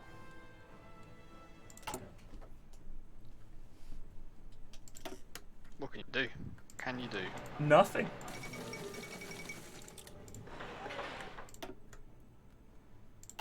I mean, I remember there was like some lad that got nicknamed Lord of the Library because he was spotted in the library once. just there's I genuinely think it was no. Greg Davies who did a really good, sort of like a really good sketch on this because obviously he was a teacher. He was talking about nicknames in school, and it's honestly very funny. Wait, Bob, how are you now Portugal and Brazil? Because I invaded them and then I annexed them through my focus tree, and they are all. I core the entirety of it and get all their factories. So you've now got Brazil. Yeah. I also have 40 civilian factories and 20 mills. Jesus, that's bonkers. Munt, you're France, right? Yeah. How's it going? Setting up my defences. Have you I've got an extended aggressive focus. the No fault to Maginot me. along the line with Belgium and just thought, fuck Belgium, or are you not going Maginot? No, I'm going to be killing Belgium. Oh, okay, fair. Hopefully, before. I'm thinking I could probably yoink South Africa if I sent over these lads. Fall in.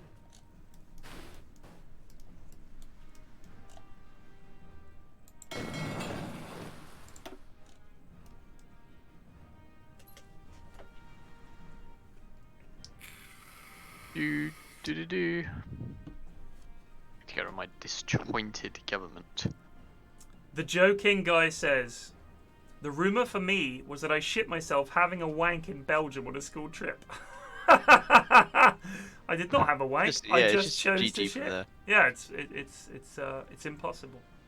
I remember the reason that Richard Marrow turned on us all is he was, in the first year, a couple of lads joined, like a few months in.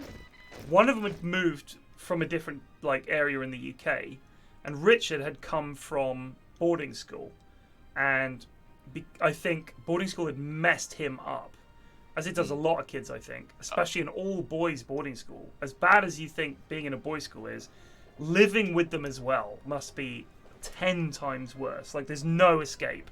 So he was born to fucking, anybody said anything, looked at him wrong, his response was to fight. And his older brother was a fucking piece of shit as well, and I think he used to bully him quite a bit. So Richard's sort of whole thing was if anyone said anything wrong to him, that was it. It's sort of it's on. And we didn't know this because he was new, and so we made fun of his name because his name was Marrow, which is quite an unusual name. And we drew all these marrows on the chalkboard, and we drew a marrow with legs, and that was a marathon. All kinds of stupid first-year jokes that we thought were hysterical. There were plays on the name Marrow.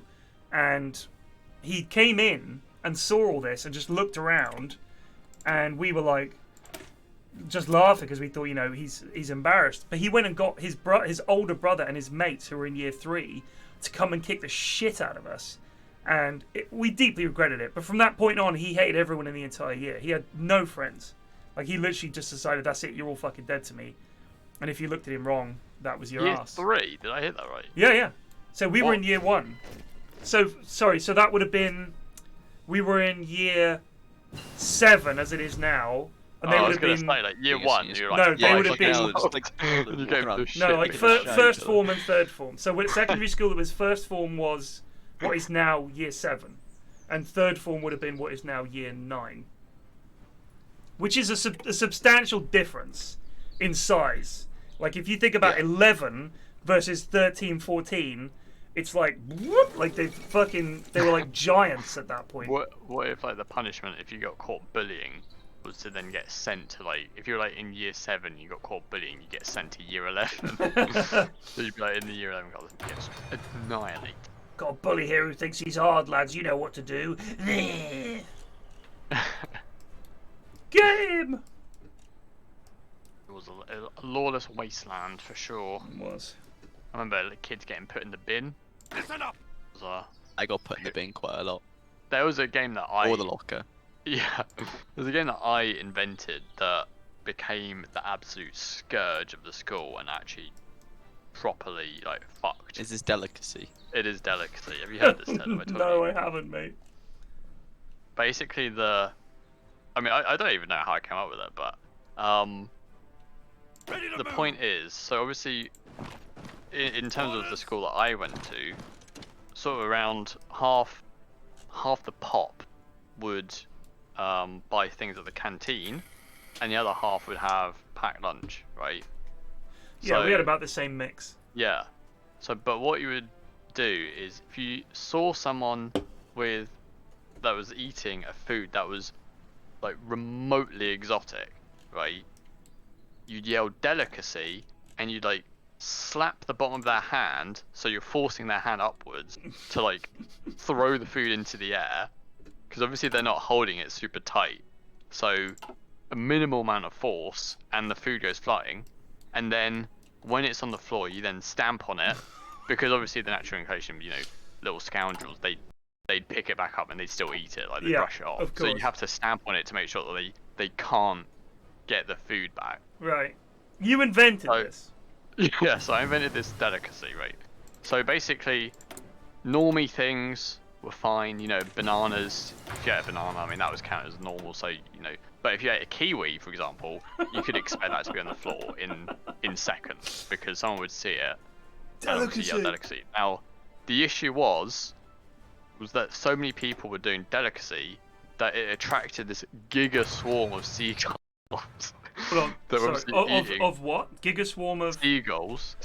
Okay. You know, the bird. They're obviously attracted by the fact that there was so much food now on the Food, playground, on the floor, and as a result of there being so many seagulls, the sort of a number of people that got shat on by seagulls increased exponentially. Myself included. I was a Right. victim of my own success, and the school tried to put up, you know, like fake owls and things like that to scare them off, but obviously that didn't work. So in the end, they said, well, you know, we can't have this, so everyone's got to eat inside now. So nobody was allowed outside to eat food Because of you. because of this fucking game that I invented. Which, I mean, to be fair, I didn't expect to take off. I mean, I just did it, you know, for bants. And yeah, and then there was another game that I made that also got banned. You're seeing a theme here. You seem like a real piece of shit, is what it sounds like. And this game was aptly called Penny for the Poor, which was because the food in the canteen, you could get something with as little as 20p, right? So what you would do is you'd throw like a quid, you'd roll a quid along the playground, and people would see a pound, and that's like 2 slices of pizza or something for free. Right. And they'd scramble for it, and inevitably you get a massive scrum of people fighting over this. Every pound time there's coin. a pop-up, my Discord lags. So yeah, so you just have so many people just fighting over the money, and then it was more like a blood sport, you know. It's just fun to watch. So you never get involved, but you just like create. Over a pound. Yeah, exactly. As little as 20p, mate. I mean, to be People fair, would- a pound at school, if you bet someone a quid, people would take notice. Like, that was a big bet. Yeah, exactly. So, all right, That's why so it caused, like, what commotion. crazes did you have at school? Obviously, you're a bit younger than me. So what were the crazes that you had? Because we had, one of the weirdest ones we had was golf markers. So it's like a plastic disc with a tiny little stud on the bottom. And the idea is that when you have to pick up your golf ball, you mark it with one of these markers so your opponent can play their shot, and then you put your ball back down where the marker was. And there was a couple of lads that worked on golf courses at the weekend and collected these that were left around the course, or bought them, or got them for free from the shop. And some of them were like, they were all different colors, they had designs on them, advertising, whatever. And we came up with a game where you span them like tops, just with your thumb and forefinger, and you had to spin them on the teacher's desk during lunch break or at the other breaks. You'd spin it and try and knock the other lads off, and if you knocked his off, you got to keep it. And I remember my mate went and bought like 200 of these things from a golf shop because he wanted to be the king of golf markers. That was like a weird craze in our school because they were cheap and affordable, but occasionally someone would say, I bet you a quid that I'm going to knock you off. And everyone was like, ooh, we'd all sort of come and watch. Yeah. It was bizarre. By the way, Italy Excuse me. took Greece in 38. What the fuck? Yeah, normally a that's really look at tough that. fight. That's bloody worrying. So what Maybe crazy like, did you have? maybe like mobile games and stuff like that were quite like popular. I Bits, mean, I but- guess. I mean, how old are you, Bob? I mean, I'm 22. 22. Yes, there was no such thing as mobile games when I was at school. Well, how like- old are you? I'm 25. Right. I mean, So- it's 3 years difference. Yeah, I like- know, but that's why. To be fair, the difference in quality of mobile games from when I started in like Well, year we- 7 to year 10 is quite a That Yeah, is I true. mean- Yeah, that is true. When I was in secondary school, it was mostly like the super early iPhones, and a lot of kids still had flip phones. Like flip phones were still. We didn't fucking a have thing when I was any at school. phones. None. But you weren't even allowed them really in school, so you didn't really have people using them. People I would mean, bring in in terms of their games Game and stuff. Boy or their Atari Lynx or their Sega. What was it called? What was it called? The handheld Sega. That was a big thing, and people brought those in. And I remember my mum banned me from ever bringing my Game Boy into school because we couldn't afford to replace it if Yeah. if it was Yeah, lost. yeah. But these kids would bring these things in, and it was just bizarre. Well, it's weird because I mean, at secondary school, they weren't really. I mean, in primary school, definitely. I mean, trading cards like Pokemon and Yu-Gi-Oh were, Yeah, and yeah. Beyblade as well were like the big things, and Yeah. also Crazy Bones, I think they were called. Crazy Bones, Crazy yes, Bones. yes, yes, So, yes, yes. those they were like super. They were so good, yeah. man. Should I then declare on secondary South school, Africa? yeah, Do you think well- I can win? Say again. South Africa. South Africa. Can I beat I mean, them? you beat them, but you'd be at war with Australia, Canada, and New Oh, Zealand. they all declare war on me at the same time. Wait, they're in the Allies. They form the Commonwealth of Nations. Oh my god. I was just gonna yoink South Africa real quick. Well, if you do the Civil War, then You can get them all at the same time. Oh, okay. Alright, Pretty okay. pog. I haven't got any lads in Australia though. I don't really care about Australia, honestly. They can fucking keep it, whatever. I say when you Only thing is I'd say is I think Canada would probably be the only major. yeah, I've got need Canada. I've got lads on the border with Canada. We'll give them a go. R.I.P. Yeah. we'll avenge you if it goes wrong. It's gonna go wrong.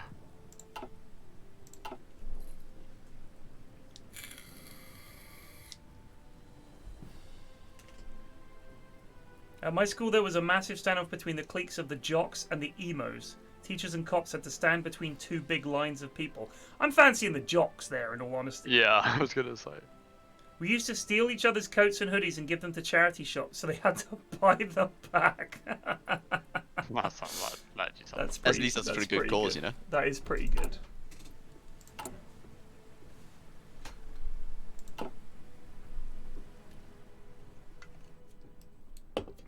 Bum ba ba bum bum ba. Ready! Oh, what the fuck? Oh yeah, I forget Spain is in the fucking common turn, aren't they? I can't kill them. Oh yeah. I'm not. No communists for me, please. Yeah, they're in the commenting. How are we looking? We are 64% happy with non-aligned. Alright, I've got 554 political power. I'm getting Churchill in. Get in here, son. Okay. Yeah, Majesty. I am a royal. Hello, Majesty. Oh, and oh, I'm being decked on. Oh, it's just Czechoslovakia, I think. Are they going for you? Just Right. bail. Ditch the Watch Czechs. out! This is Oh, no. not me. No, this is not me decking on you. French Don't worry. is declaring against us. Unfortunately, Avenger Waterloo does give me a war goal on you, but it's alright. I'm mainly doing it for Netherlands and Belgium. Looks nervously at months drawn naval invasion lines. We used to get stink bombs. We used to get fake bomb threats a lot. We used to get, like, people would call up the school if they just didn't fancy it. They'd call in a bomb threat, and Bournemouth was actually a big target for the IRA. Although we never got bombed because we had the Tory Party conference. Everyone was like, "We have to take this seriously," because the Tory Party conference was in Bournemouth every year. So it was a legitimate target, and when it was on, there'd be like fucking snipers and armed police everywhere because they were terrified of a repeat of the Brighton bombing and stuff like that. So it was quite a big thing. So if you called in a bomb threat, it would be believed. So the number of times, all they would do is boot us all out of the school. We have to stand in the tennis courts, which was just like resubbed for 8 our months. school was like all the school buildings, then a forested area called the Copse, which was large. It was a large forested area, and then the playing fields, and part of the playing fields was the tennis courts. We'd just have to line up by form, and just stand there for hours while they found whether there was a bomb or not, and they wouldn't let us go until school was up. So even if it was 2 o'clock and someone called in a bomb threat, we'd have to wait until 3:30 before they'd ship us out. It was bizarre. I remember thinking, just fucking send us home. By the time you sort this out, just say, well, that's it. Fire alarms, fire alarms. Yeah. Bullshit. When I lived in Oklahoma, we had to do a bomb drill during a tornado warning. Good lord.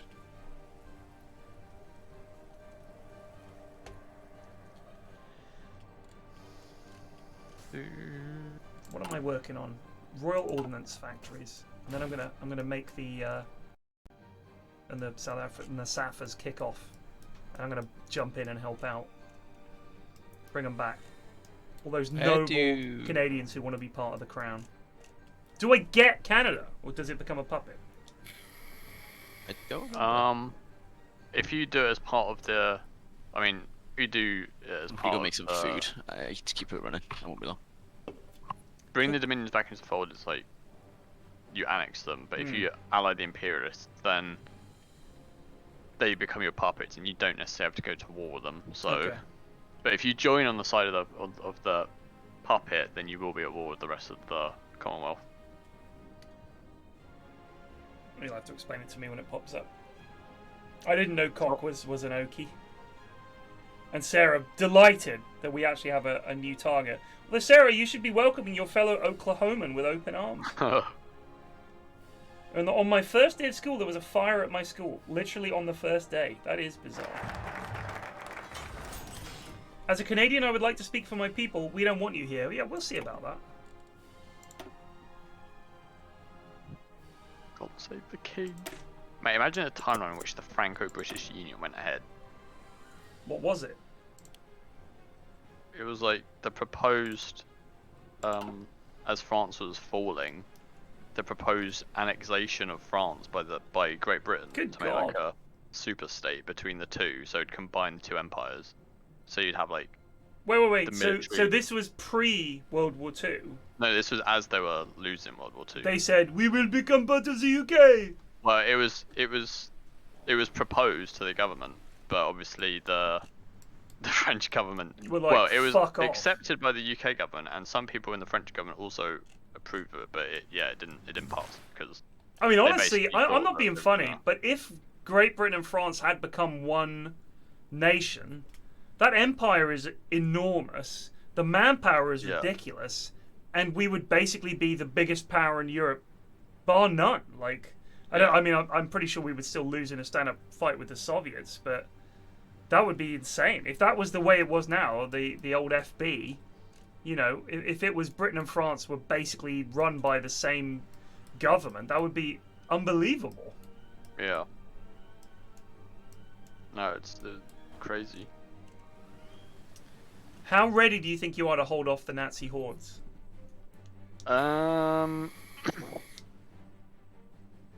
In terms of the Alps and the Yeah, against the Italians, you think you need some and lads? imagine or- I'm fine. Belgium, it depends. I can send over some boys. Yeah, sure. I mean, I no longer have disjointed government, so even if I lose Paris, I'm not going to capitulate. So Okay. Well, I can send over like 18 lads. It's not many, but we can stand on the line. good enough, like. Would I want Bojo to rule real empire? Here's the thing.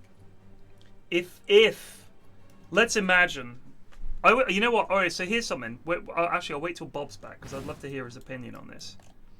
But let's just imagine, for the sake of argument, that Britain and France had formed one country, had somehow stopped the Germans, and we'd pushed them back, and the war had been settled in 1930. What was it? 39 or was it 40 when they invaded France? I think it was 40 when they invaded France. Anyway, let's imagine we'd won. in 1940. Germany surrenders.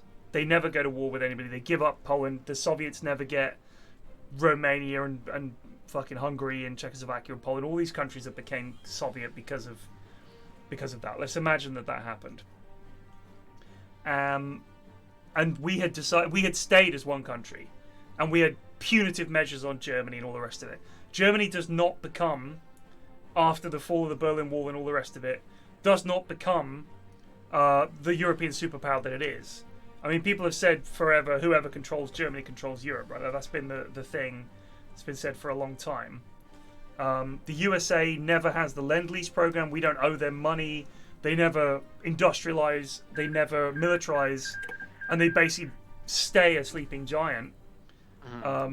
It would have changed world history immeasurably. Like, it's impossible really to imagine all those different scenarios because it's too much to imagine. Jesus. They're going after the Czechs. Like, if you imagine that World War I had never happened alone, the loss, there were like, I think 9 million men died in World War I. And yeah. I watched a thing about how it wasn't just a loss of life. We think of it as just 9 million men dying. That was sad. If you think about what that meant, that was the best of that generation. In Britain, in France, in Germany, the best young men, the scientists, the lawyers, the educators, the poets, the artists, the everything, the politicians, to be all of these people, young men in their 20s who would have made a fundamental difference to the 20th century, wiped out in the early years of the war, and then it settled into a stalemate, and it was like that officer class would have gone on to be great things. Yeah. Would have been world-changing events would have happened much earlier if it hadn't been for World War I. Then you've got World War II on the back of that. Even worse. 60 million people died in World War II. All those wonderful people who died. Think of what that would have meant if they hadn't died, where we would be today. And it blows my mind to think about where we would be as a species if it hadn't been for World War I and therefore World War II. It's incredible. It's incredible. But what would that have meant for things like the empire? Would Britain still have an empire? Would we have reached that point where America says to us, we'll help you, but we're not putting your empire back together afterwards because we are not an imperialist power. We are anti-empire. It's interesting. But that innovation came at the cost of so many lives, Zaldanor. And if you imagine, yes, all right, there was innovation. Rocketry, going to the moon, stuff like that. Those people still existed. It's just that they did it, the only reason they were given the funding to do those things was because of the war. But the knowledge and the science was still there. It's just that people weren't funding it. But if we hadn't had World War I and World War II, would we have... What kind of government would the UK be? Where would we be now? Would we still be an empire? Would we have said, yes, we're still an empire, but we're going to chill out as the 20th century rolls on in the 21st century? Did it change the way we look at other countries post-empire by saying, yes, that was a mistake? Or would we still be saying, no, we're in charge and we're superior? It's impossible to know. It's impossible to know. It's fascinating to think about. Would Germany and France and Britain still be basically enemies? Would we still be rivals? It's fascinating. I'd love to see some kind of actual play out. Some fucking super advanced AI that figures it, that understands history and plays it all out, and you can see that's not fucking horrible. So many things, yeah. So many things affect that sort of yeah, stuff. It's crazy. Retribution for Sudan. Retribution for Sudan. I mean, if there's no Cold War, what happens to Russia? What do they become without occupying half of Europe? What would they have been like as a country if they'd never gone down that road? It's interesting to wonder about. All right, so what have we got here? We've got consolidate the British Isles, Ceylon forward operating base, which leads to reclaim the jewel in the crown. How do we start these? Hold on a your sec. political decisions. Decisions available. I've got foment Canadian imperialist uprising. Yeah. So that's what starts kicking off. All right, we're gonna foment those. Fomenting. And then eventually they'll, like, once they reach a certain amount, they'll pop civil wars. Where Bob? Making food apparently. Oh. Yeah. So we never get to do steady as she goes, which means we never get military training act and all that kind of stuff. Yeah. This kind of sucks. Reassess continental commitments. That isn't going to go down well. Let's go off to Ireland. Attention!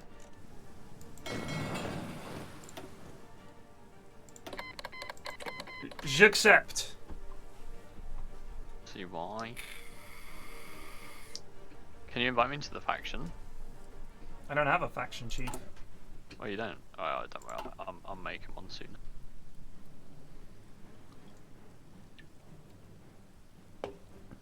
If you have an AI that can predict alternate histories, you also have an AI that can predict the future.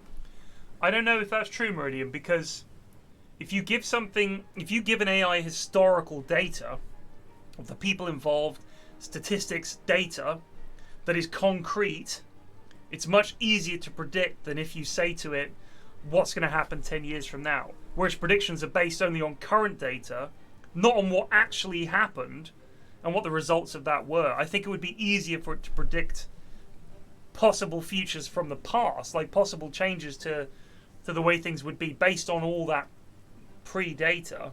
Because you were also given it the data of people that actually existed, which makes a difference. I don't know. I understand your point, but I do think that it's much easier to predict alternate histories than it is to predict alternate futures.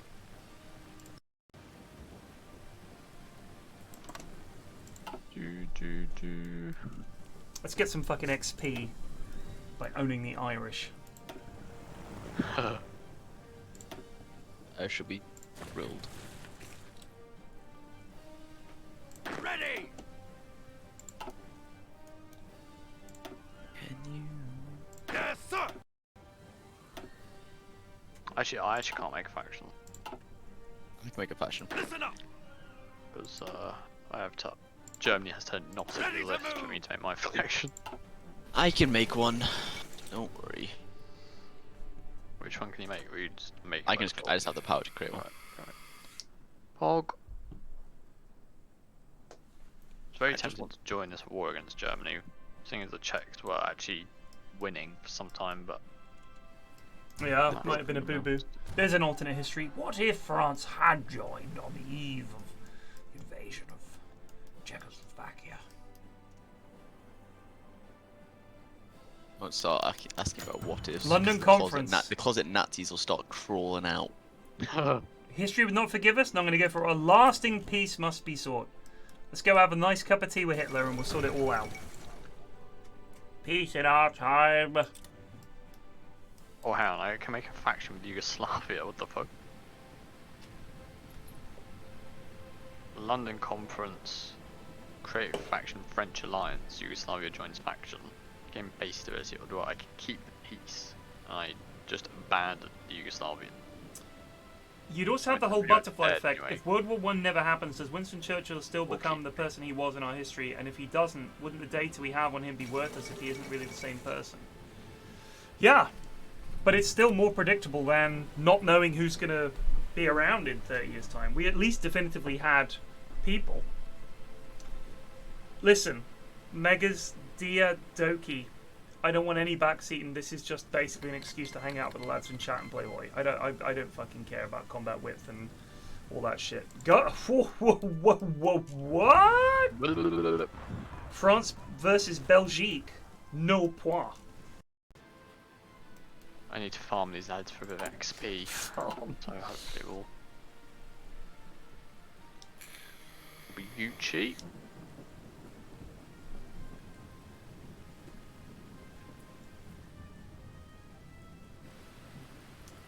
classic Twitch chat. We're all talking about alternate histories and school days, and someone comes in and says, "What combat wit are you using?"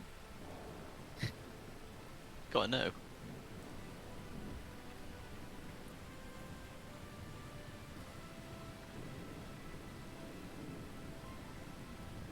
I've always thought of Hoi as more of a background game. That is, it sort of, for like 2 hours you'll be milling about doing nothing, and then suddenly it'll kick off. And then it's like, maybe you're talking about the game for a bit, but especially if we're playing multiplayer, it's like, if this was single player, I would be deep into the 1940s by now. Max speeding it and then pausing when I needed to. It's much more relaxing doing it this way. Well, the only thing is about Hoi is you get some lads who just come out with some. They've obviously watched one YouTube vid, and they're just regurgitating. Regurgitating what? It's like X would have happened because of Y reason, and Right. this is because one historian has said this. Right. And they've maybe made a video on it. Oh, so Bob, here's what I wanted to ask you about. In terms of, especially in terms of like, I guess it's Eurocentric, but I think it also reaches out to a lot of other events in the world. I was thinking about what the most important waterway in the world history has been, and I was thinking the English Channel is probably it. Like in terms of like bodies of water, not counting oceans, obviously, you know, the Atlantic and the Pacific. One of the most important in terms of world history, the English Channel has to be one of them, because if it's not for the English Channel, we get invaded by France multiple times. Whoever else wants to invade us, Napoleon, you know, That happened anyway. Yeah, we did. right. But We did get Napoleon invaded never an awful lot. invaded. We got invaded by the Normans. We got invaded by the Vikings. But that's because they had navies and we didn't, right? Like we didn't really have anywhere else to go. So those other invasions, we didn't have a navy, so we didn't really have anything that we could fight back. But if you think about what the English Channel did and what it led to by Britain not being defeated by France in the medieval period on home soil, by Napoleon, that led to the Age of Empire. That led to the United States being split between us and the French, rather than just the French having it, which might have been a different situation. It led to Hitler not being able to march in here and end World War II in Europe pretty much conclusively. A lot of things that happened because of our impact in terms of empire and all the rest of it would never have happened if we'd just been yoinked permanently by the French early on. I'm just wondering if that's a thing.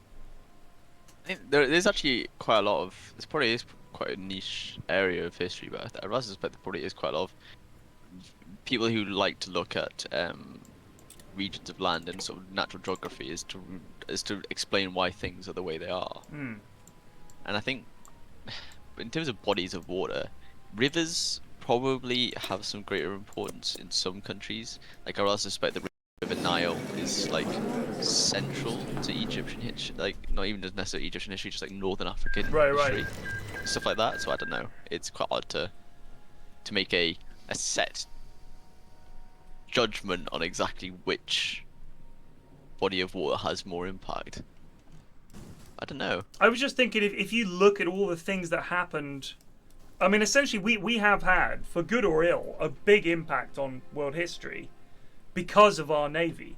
And the only reason we had that navy was because we're an island. And if you take away the channel and we're connected to Europe, we basically become like any other European country.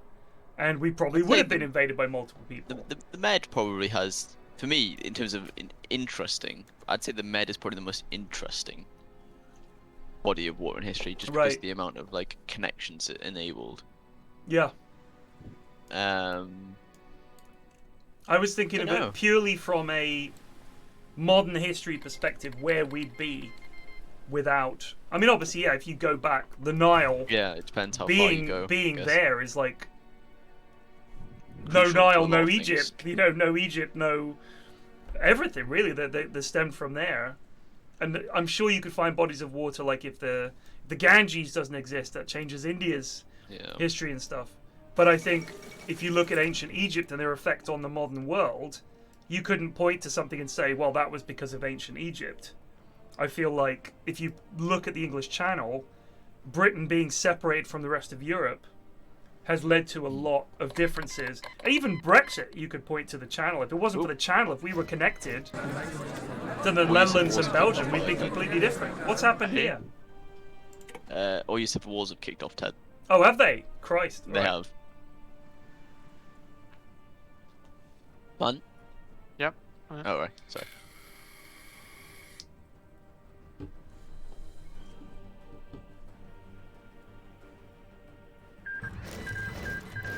How have they kicked off? Oh my lord, they have. they're all. All right, hold on. Let me pause here and figure it out. So there's imperialist South Africa and South Africa. So I should join on the side of imperialist South Africa, and for Canada there's the Free Canadian Republic, and then Canada. Those are my boys. Yeah. The Free Canadian Republic. All right, so until the lads leave my meet the Civil War lads and then pile in. That feels like the right play.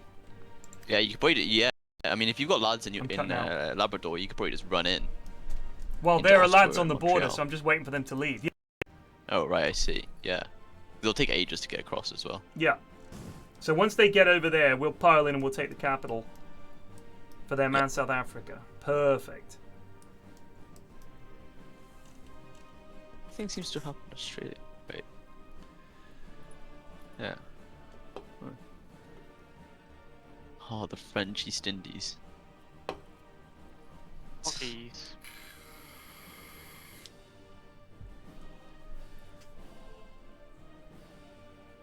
No, the Dardanelles stopped the Persians being able to just march into Greece.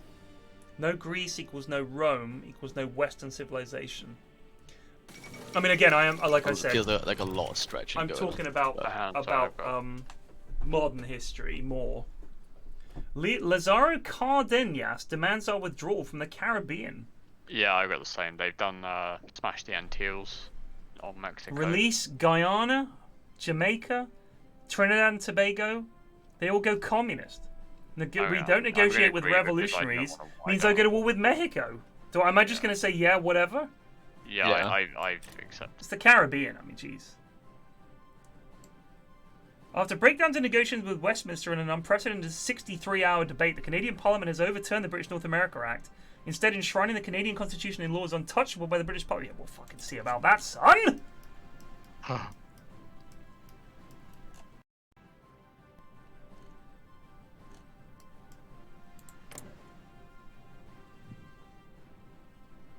Right, here we go. Je suis le deluge. This is it. This is when it all kicks right off. I am the rain.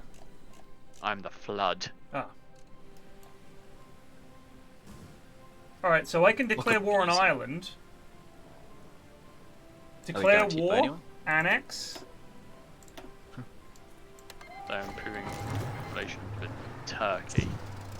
They're improving relations with South Africa. Oh no, they're supporting South Africa with the lends. Alright. I assume they're probably wanting their troops back. Why are they not attacking? Why are the lads not attacking? Because they're paused. Oh, okay. Because of pause. Yeah, that makes sense.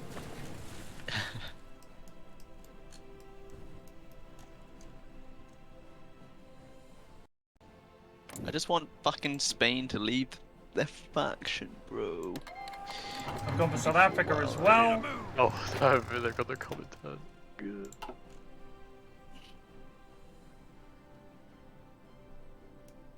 Wait, what?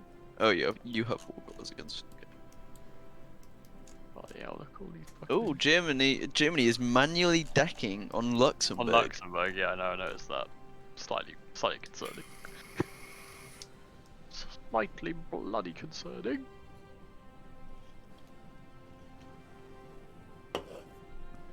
Ah yes, but Bunga cracked Gunga over the head with a big stick. Bunga would have twatted Grugug, but there was a puddle that Bunga drowned in. If that didn't happen, then Grugug would not have been able to discover alcohol. It's a good point. Yeah. But as someone's pointed out, thanks Flaming Orb in Sky, Bunga saved Grugug. However, Great Goblin has countered with, no, you're mistaken, it was Dumrug who created the puddle. with his piss. Excellent. Had a good point, and then you lost me. Are we ready to unpause or not? Oh yeah, I'm ready. Hup! Let's go. New Zealand is in. Fucking Kiwis.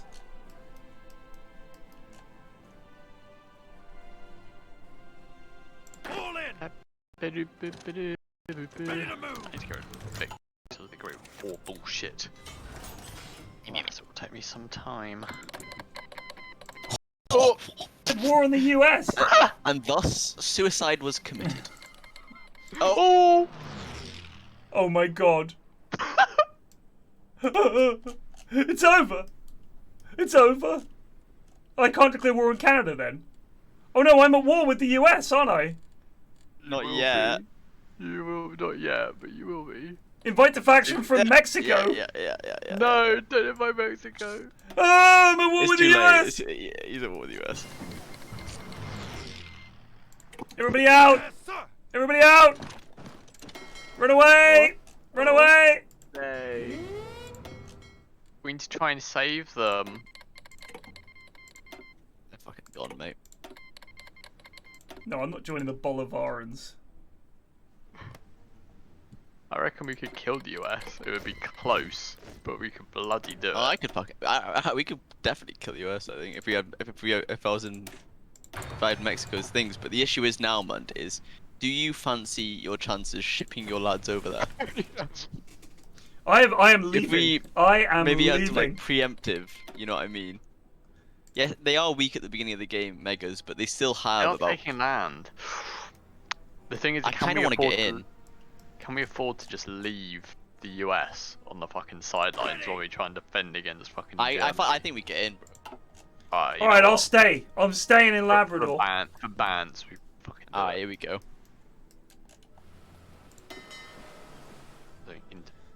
Sure. Get in here, Ted. Get in this faction, bro. The United How Kingdom many- of Portugal how and many- Brazil how many wants to dudes do support you them in the have? NHU. You two might be enough. The dawn of NHU. And Alright. I'll join, but I'm not joining the war just yet. Yeah, no, I'm gonna ask for. Oh, God. Ready to move.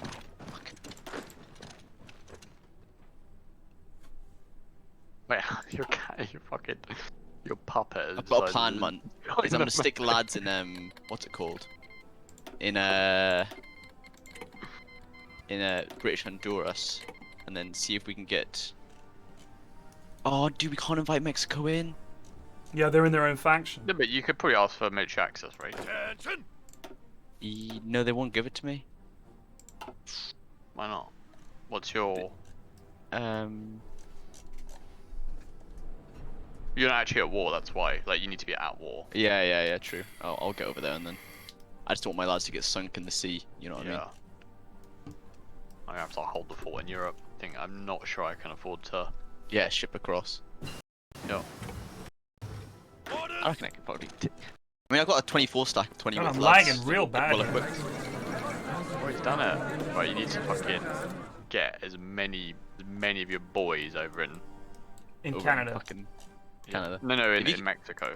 Or Mexico. in Canada. No, go Canada. Go Canada. I've got Alright, Mexico. okay. I've got Mexico covered. Listen up. Right, lads. We practiced on the Irish. Now it's time to fight the American, the Amerikanskis.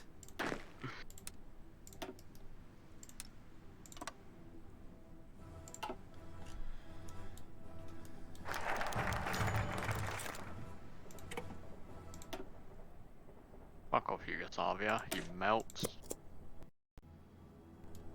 Keep your distances. Attention. Like see Texas.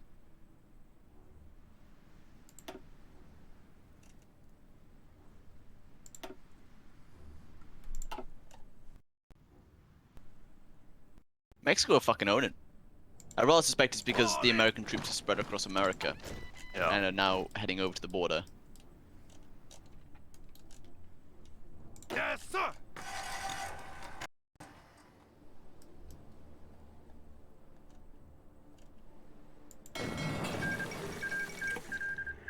No.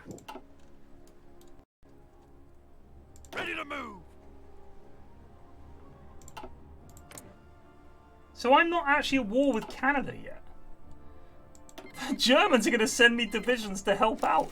And the Italians. Sure. Yeah, why not, lads? Yeah, get them in. Oh, they're losing their gains. Starting to lose their gains. Oh. Oh no. What's happened? Oh no, Mexico. Mexico's had a Done. civil war. Oh, it's over. Why would they choose this moment? I don't think they did. No, it's if they drop those 6% stability and they have Christian state, or atheist state, then they have a Catholic civil war. Go, go, go! Out on Discord. This is criminal. This is fucking criminal. Oh yeah, we're down to 2 speed, boys. Yeah, no, I put it on 2 Paddy speed. Zero just resubbed for 55 months. How goes the war? It goes alright. It turns out hosting this game for me and streaming at the same time might be a little bit much for my internet, but Munt's also lagging on 2 speed somehow. Well, yeah. What's going on? a lot happening, mate. It's normally not this bad.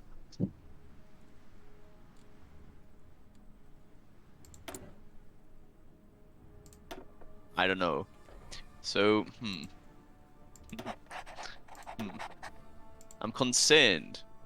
Actually, well, I guess. As long as Mexico doesn't capitulate. Yeah, we may have chosen the wrong dog here.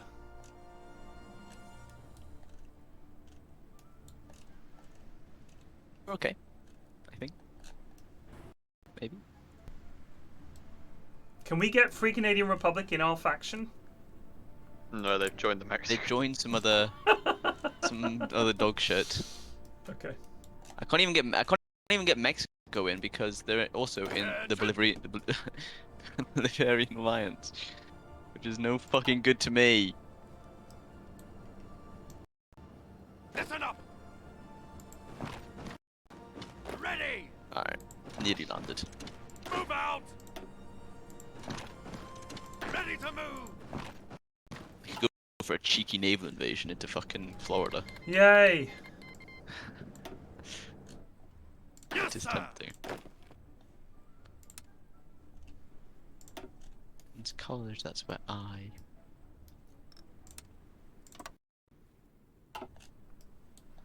Alright. We beat South Africa.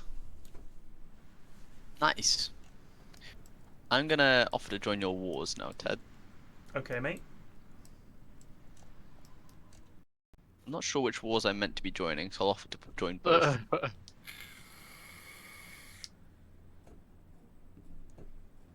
you get me in?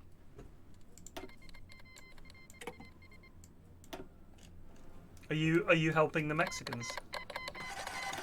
I was going to see if I could, but I don't think I can now The because Germans of have the, turned up. Wait, where are they? It says they're in Monruth. Where's that? Is that in Canada? 8 divisions. 7 is Matru. Let's find where Matru is. Oh, they're all in Africa. All right, lads. I've got tons of Italian and German lads helping me out in Africa now. Okay, well, the issue is now is I can't even get to the front line because Civil war is blocking. yeah, and I can't justify in quick enough time. I believe in you, boys. I believe. In you. I'm gonna manually justify on the civil war. Christ. Ready! Maybe that means we can. Hopefully that if the civil war lads join the war against us, that would be good.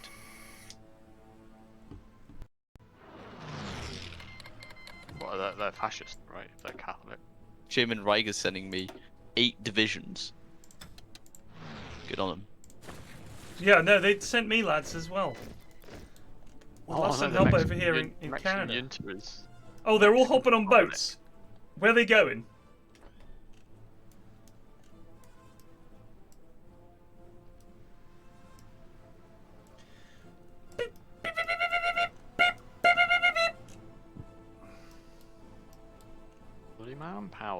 this. This British ship Malaya breeds wants the in. Get in deluge. here, lads. Oh no, don't invite Malayan. They're in. No. Too late, Can Leah. you go back up to 3 speed now? Can try. Should be alright.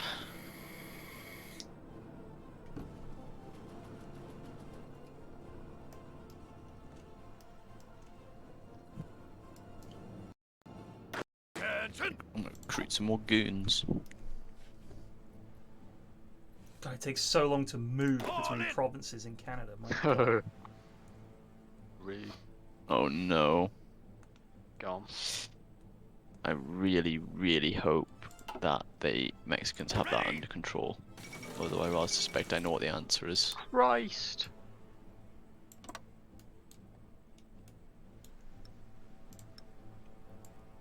If they take Mexico City, it might just end the war, which would be Beat you out. It will boot your fucking divs out into the ocean. No. I've not American moved them in. I've not moved them in yet, man. I've literally got them sat in Believe. Belize. Yeah. Well, they're quite hardcore Although- lads. Look at all that. Anti-tank, all that shit. Pretty impressive. We're losing. The lads are losing, fortunately. Believe in them. Move out! Good I news. don't. We're beating the Canadians. Listen up! Honestly, the Canadian front is more of a pog. You know, I'm gonna try something fucking stupid. Do it. Naval invasion? Yeah. Yeah. He's going for it. It's He's going to America. go for Florida. To Tallahassee! I mean, I might as well try. My lads are actually starting to attrition here. Oh, I look, can't I'm looking get at them The out. Germans and the the Italians German- are making their way over the Atlantic. Bless them. They're coming. I'm looking at the German Declaration of Luxembourg and it says, this action is currently paused because of lack of political power. What the fuck? Germany's in bloody shambles. Is there any way you can get your ships on naval invasion support in the Me? Caribbean and Florida coast? No, Yeah. because we've lost the Caribbean, haven't we? We don't have No, it. but But you still got Belize. British Honduras. You still got British Yeah, Honduras. Where's that? Belize. Is that It's in on the middle? the east coast of Mexico. British Honduras. Yeah, alright. I've got a few. Oh, wait. Am I Oh. at war with them now? Oh, never mind. I can help. Never mind. I'm gonna cancel the. Sorry. I'm at war with the fucking lads now. So I could send over one of the fleets.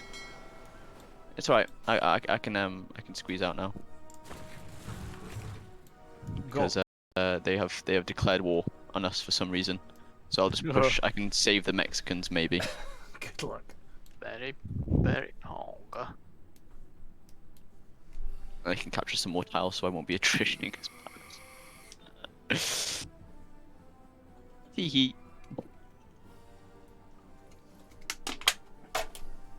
I can see this getting very messy very quickly. Yes. That's what I saw when Munt's about to make some cheese.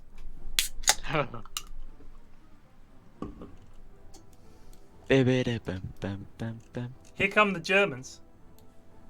Oh yeah, that's true actually. I've got some German volunteers. I don't know where they are. Oh, they're sailing across. Yeah, my lads are all sailing across as well. It's good. Okay, away. Oh, finally. My stability is gonna start going back up from 9%. Yes, sir! Oh yeah, because of the fucking they get Yeah, we're at 35. Take on me.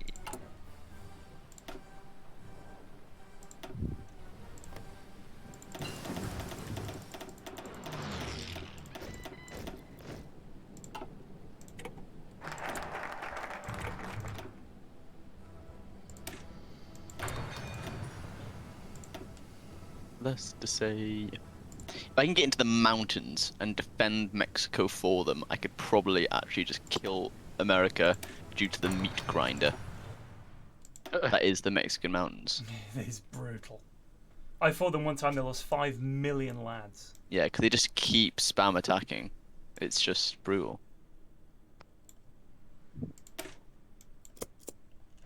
Oh wait. Okay, good.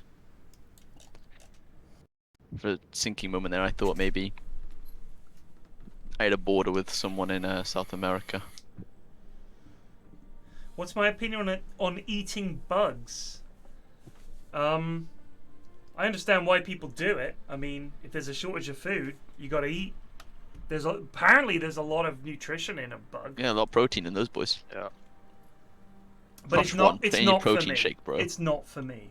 I mean, if there was a protein shake, like let's say it came bad. out, the Huel was mostly insects, I'd be like, seems alright. There's a taste of mint chocolate. It's just protein. So what? But I couldn't eat.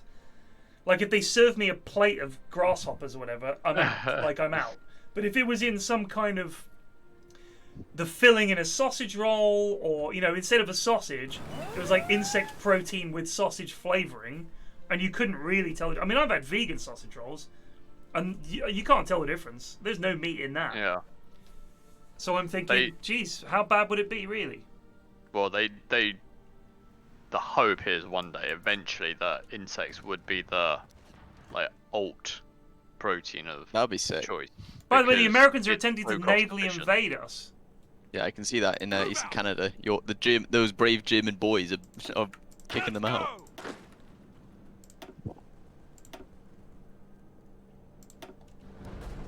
The only thing is, I mean, you also get things like honey ants, where they stuff themselves with sugar basically, and then you pop them in your mouth. It's like an explosion of honey. There you go. I've saved the Mexicans. Very nice.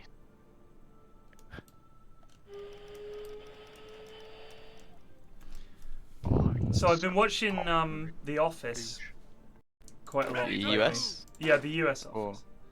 And it's actually a very, very well written show. And they managed to make characters so fucking objectionable and awful, but for some reason I don't feel bad watching them, if you know what I mean. Like when I watched the UK Office, I couldn't stand fucking what's his name, David Brent. Stand them. They were just so. The US version, they're quite likable, but I'm on season 8 now, and they seem to have kind of lost their way. Like they really seem to have lost their way. It's weird. What's just happened on it? Is it where Andy becomes office manager or whatever? Andy's office manager, which is okay. Like that. Yeah. I think as his character, and you've got David Spader as the CEO, which is kind of weird because he's an odd character. David, whatever his name is, he's obviously an odd character, intentionally so. But now you're basically relying, because Jim and Pam are a couple, now it's Andy and Erin, and I actually think it picks up again once David leaves. Yes, I'm thinking once he goes, Robert California. Series 8 has not been great. I'm kind of waiting for Series 9, because I'm thinking that's going to be the last season. I can imagine it picking up again. But there are still some great moments. Like, I really like Daryl. I think his character really becomes like a really interesting character and good. And I like the fact that him and Andy are kind of friends is kind of weird. Dwight is still such a great character that I still enjoy watching him. But season 8 seems to have kind of lost its way compared to the heyday. Because I feel like the reason that Michael Scott worked with the show is not just because he was a great character, but because he almost tempered the rest of them around, like, you can't, the rest of them, he's the one, like, that is going to do the worst stuff and the most nuts stuff. Without that, it kind of loses something a little bit, I think. Without there as this sort of awful anchor, if you like. Orders! Orders! I reckon if we take Ottawa, the Canadians will crumble. Yeah, normally you have to go all the way over to Vancouver, but obviously because We got your the boys lands have there, it. Yeah. Yeah.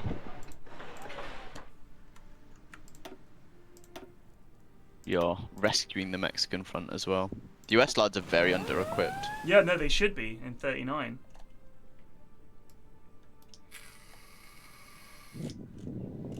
I don't think they've done the giant wakes or whatever the fuck No, it's called. no, they're way off that, I'm sure.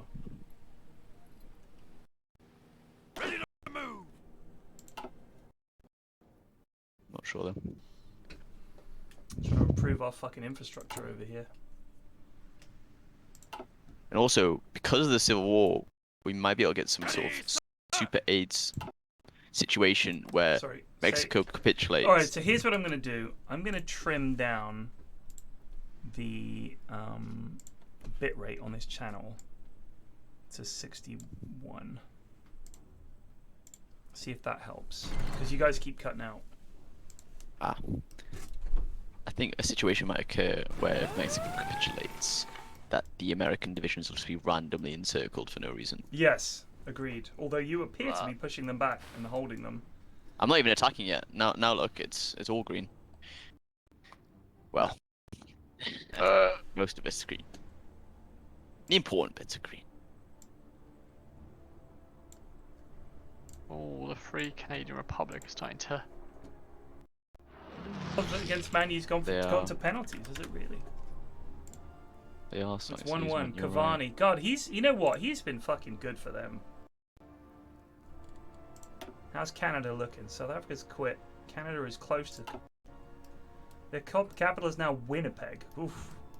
Cock, tell me a worse future than that.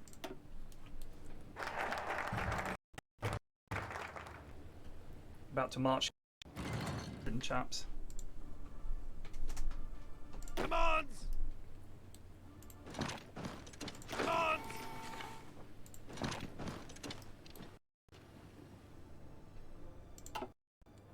Oh look, they're still holding out in bloody Sonora.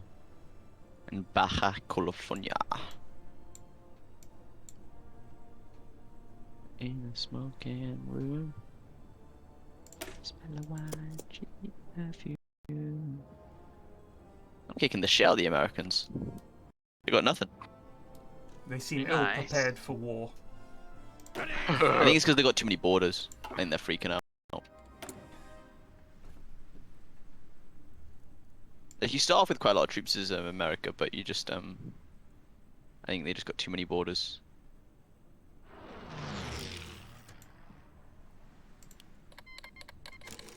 Good. Oof. Oof. No, Lux. They are inching closer and closer. Imagine if we lose against Luxembourg. The only thing is I've only sent over 23 divisions. Who? That's all I had at the time, me. And I don't know if I have enough divs to fill out this border if we expand it in a big way.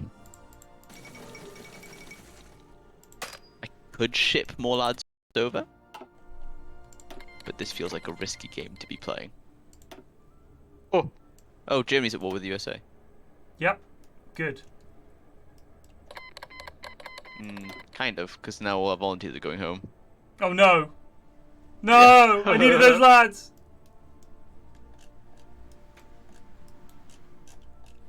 No, I'm definitely not joining the war. Coward. Not yet, anyway. I need to wait for them to go in Poland. If they go in Poland, I can try and make.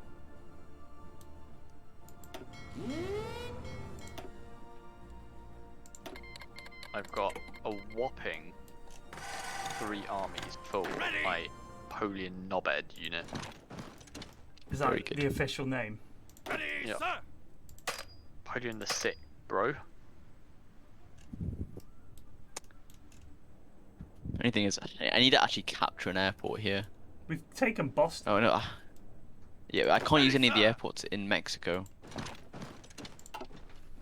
Because they're not in our fucking faction.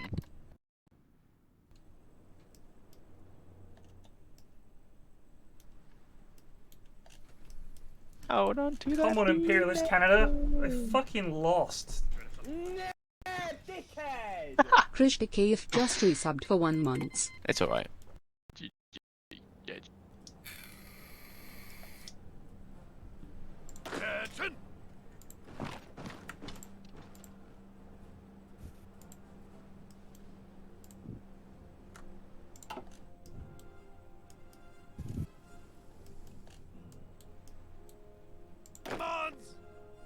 I'm just gonna YOLO it and send my lads across the fucking sea. Good luck, boys. Yeah, go for it. GLA Jeff. Listen up. Yes, sir. Ready, sir. The Mexicans got neighbor invaded.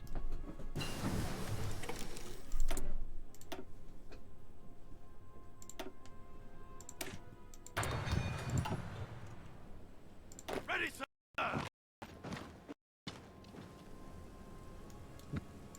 Orders.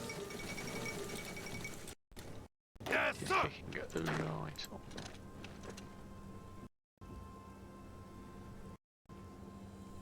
Yes, sir.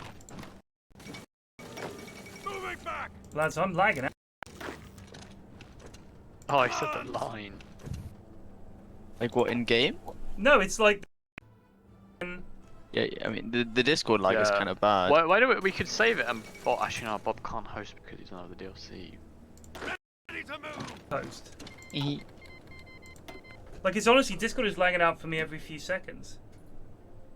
Is it Hoy or is it the Discord? I don't don't know. know. I assume it's Hoy. Are you attacking the Americans? You are. Yeah. Making good progress. Bulgaria declared war on Bulgaria. Big Bulgarian play.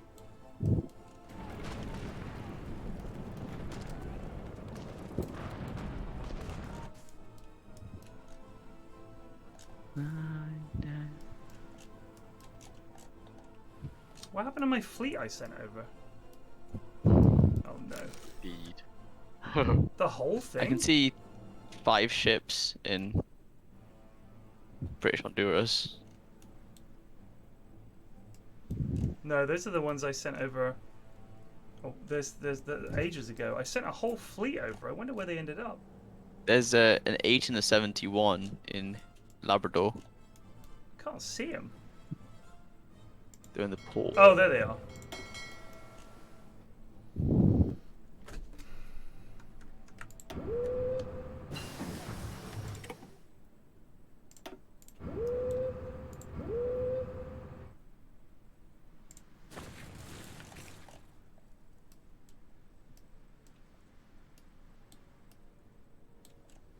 I mean, anything that makes me fucking on the line. Ready, sir.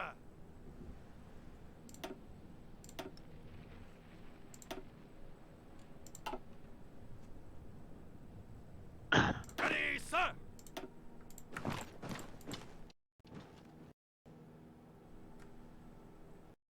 Ready to move.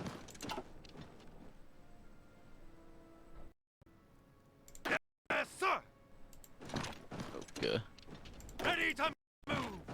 My boys has been circled.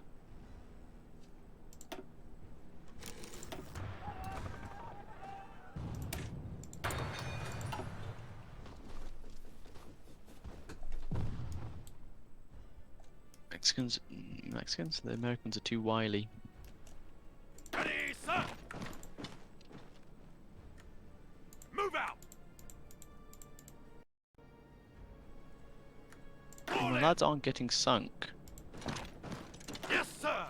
which is good. Move out.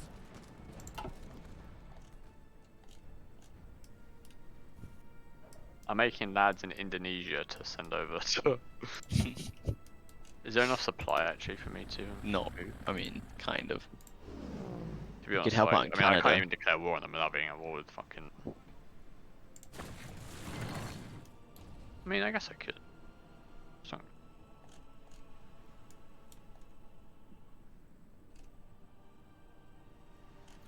There's just too big a front for us to hold here. In Canada? Yeah, we just haven't got the lads, unfortunately. I can send some over. If you can get lads in Canada, that would be huge because it's just too big a border. I've Yeah. been mainly like building, I don't know what shit. I've got lads I could send over, but I don't think we can get over there anymore because the American Navy's gonna fuck us. My lads sort of went across and just didn't get harassed. I'm looking at the navy. It doesn't look like they've actually got any navy anywhere on the coast that I can see with the intel. Yeah. But I don't really. I mean, all those lads are on the border in Africa with the Italians. They're just like shit. Ready, sir. Yeah, It don't worry, is don't 10 worry. lads. Leave those there. I'll make some. Leave them there. You're going to come over. All right. We need help, basically. There's a big bulge near Ottawa, and we need lads. Listen up.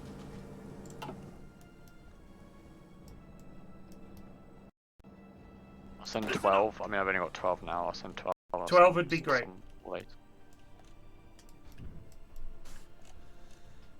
Oh wait, we've just 20 lads have just turned up in Portsmouth. Hold on.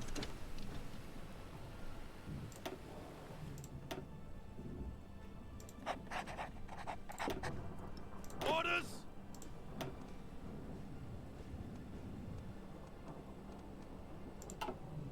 Ready to move. Chaps, get over there. Get to Boston.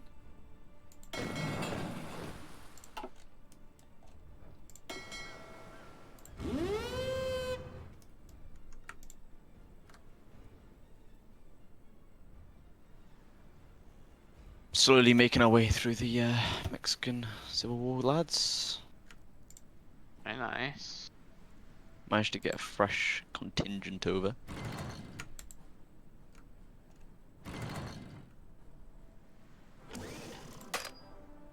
And Schmerkelman on there, boys. English Schmerkelman.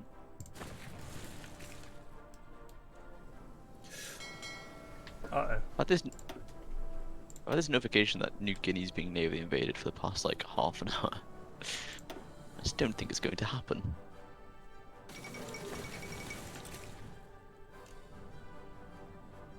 Listen up. Ready.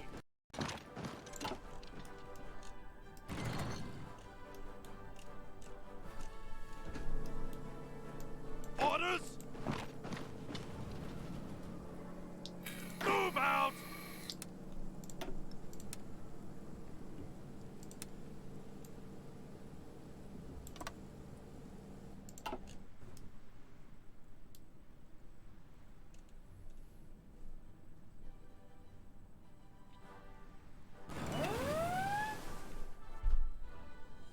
Ooh.